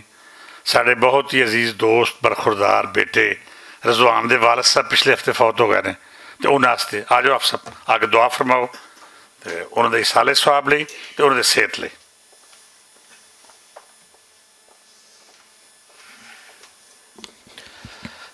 أعوذ باللہ من الشیطان الرجیم، بسم اللہ الرحمن الرحیم۔ اللہم صلی علی سیدنا و مولانا محمد وآلہ وصحبہ وسلم۔ ربنا آتنا فی الدنیا حسنۃ وفی الآخرۃ حسنۃ وقنا عذاب النار، وقنا عذاب القبر، وقنا عذاب الحشر، وقنا عذاب القرض، وقنا عذاب المرض، وقنا عذاب الدنیا، وقنا عذاب الآخرہ، وقنا عذاب المیزان۔ یا الہ العالمین، تینوں واسطہ تیرے پیارے نبی کریم صلی اللہ علیہ وآلہ وسلم دا۔ یا اللہ پاک جننے بھی لوگ مسلمان بیمار نے، جڑے بھی لوگ بیمار نے، جتنے بھی نے کراچ نے، ہاسپٹلز نے، یا اللہ پاک سب نے شفا کاملہ عاجلہ عطا فرما۔ یا اللہ پاک جنہیں لوگ مصیبت نے، تکلیف نے، پریشانی نے، سب دیا تکلیفاں پریشانیاں تنگ دستیاں دور فرما۔ میرے مولا جویں بٹ صاحب فرما رہے سن کہ ساڈے بھابی جی بیمار نے، اللہ تعالیٰ انہوں نے اپنے پیارے حبیب دے صدقے شفا کاملہ عاجلہ عطا فرمائے۔ سونا رب اپنا خاص کرم اور فضل فرما کے انہوں تو تمام تکلیفاں پریشانیاں بیماریاں جڑیاں نے دور فرما دے۔ اسی طرح کوئی دن پہلا برادرم جناب رضوان اصغر صاحب دے والد صاحب اس دنیا تو پردہ فرما گئے نے، یا اللہ پاک انہوں دی بخشش تے مغفرت فرما۔ یا اللہ پاک تقاضا بشریت دے نال جنہیں بھی کوئی گناہ ہوئے نے میرے مولا وہ اپنے رحمت دے نالوں معاف فرما کے جنت الفردوس سے چالا مقام عطا فرما۔ اتنے جنہیں لوگ اسی بیٹھے ہیں ساڈے عزیز و قارب رشتہ دار والدین ملن والے تعلق والے جنہیں بھی اس دنیا تو ٹر گئے نے، یا اللہ پاک سب دی مغفرت تے بخشش فرما، سب نو چنگی سونی تھان جڑی وہ عطا فرما۔ میرے مولا اج دا مک وکالی کٹ ہے اس میگزین دا، یا اللہ پاک دے وچ برکت عطا فرما، کامیابیاں عطا فرما، اوکڑاں تکلیفاں پریشانیاں تو نجات عطا فرما، آسانیاں ونڈن والا بنا۔ میرے مولا ساڈے سب تے کرم فرما، بٹ صاحب نو صحت تندرستی عطا فرما، جمیل پال صاحب نو صحت تندرستی عطا فرما، الیاس کمن صاحب نو یا اللہ پاک انہوں نے صحت تندرستی عطا فرما. شگفتہ گیمی صاحبہ دے والد صاحب یا اللہ پاک انہوں نے بھی درجات بلند فرما, انہوں نے جنت الفردوس تے اعلیٰ مقام عطا فرما. میرے مولا سانو سب نو استقامت عطا فرما چنگے اور سونے کماں دی. ربی جعلنی مقیم الصلاۃ ومن ذریتی ربنا وتقبل دعا. ربنا اغفر لی ولوالدی وللمؤمنین یوم یقوم الحساب. صلی اللہ تعالی علی رسول خیر خلقہ محمد و آلہ و صحبہ اجمعین.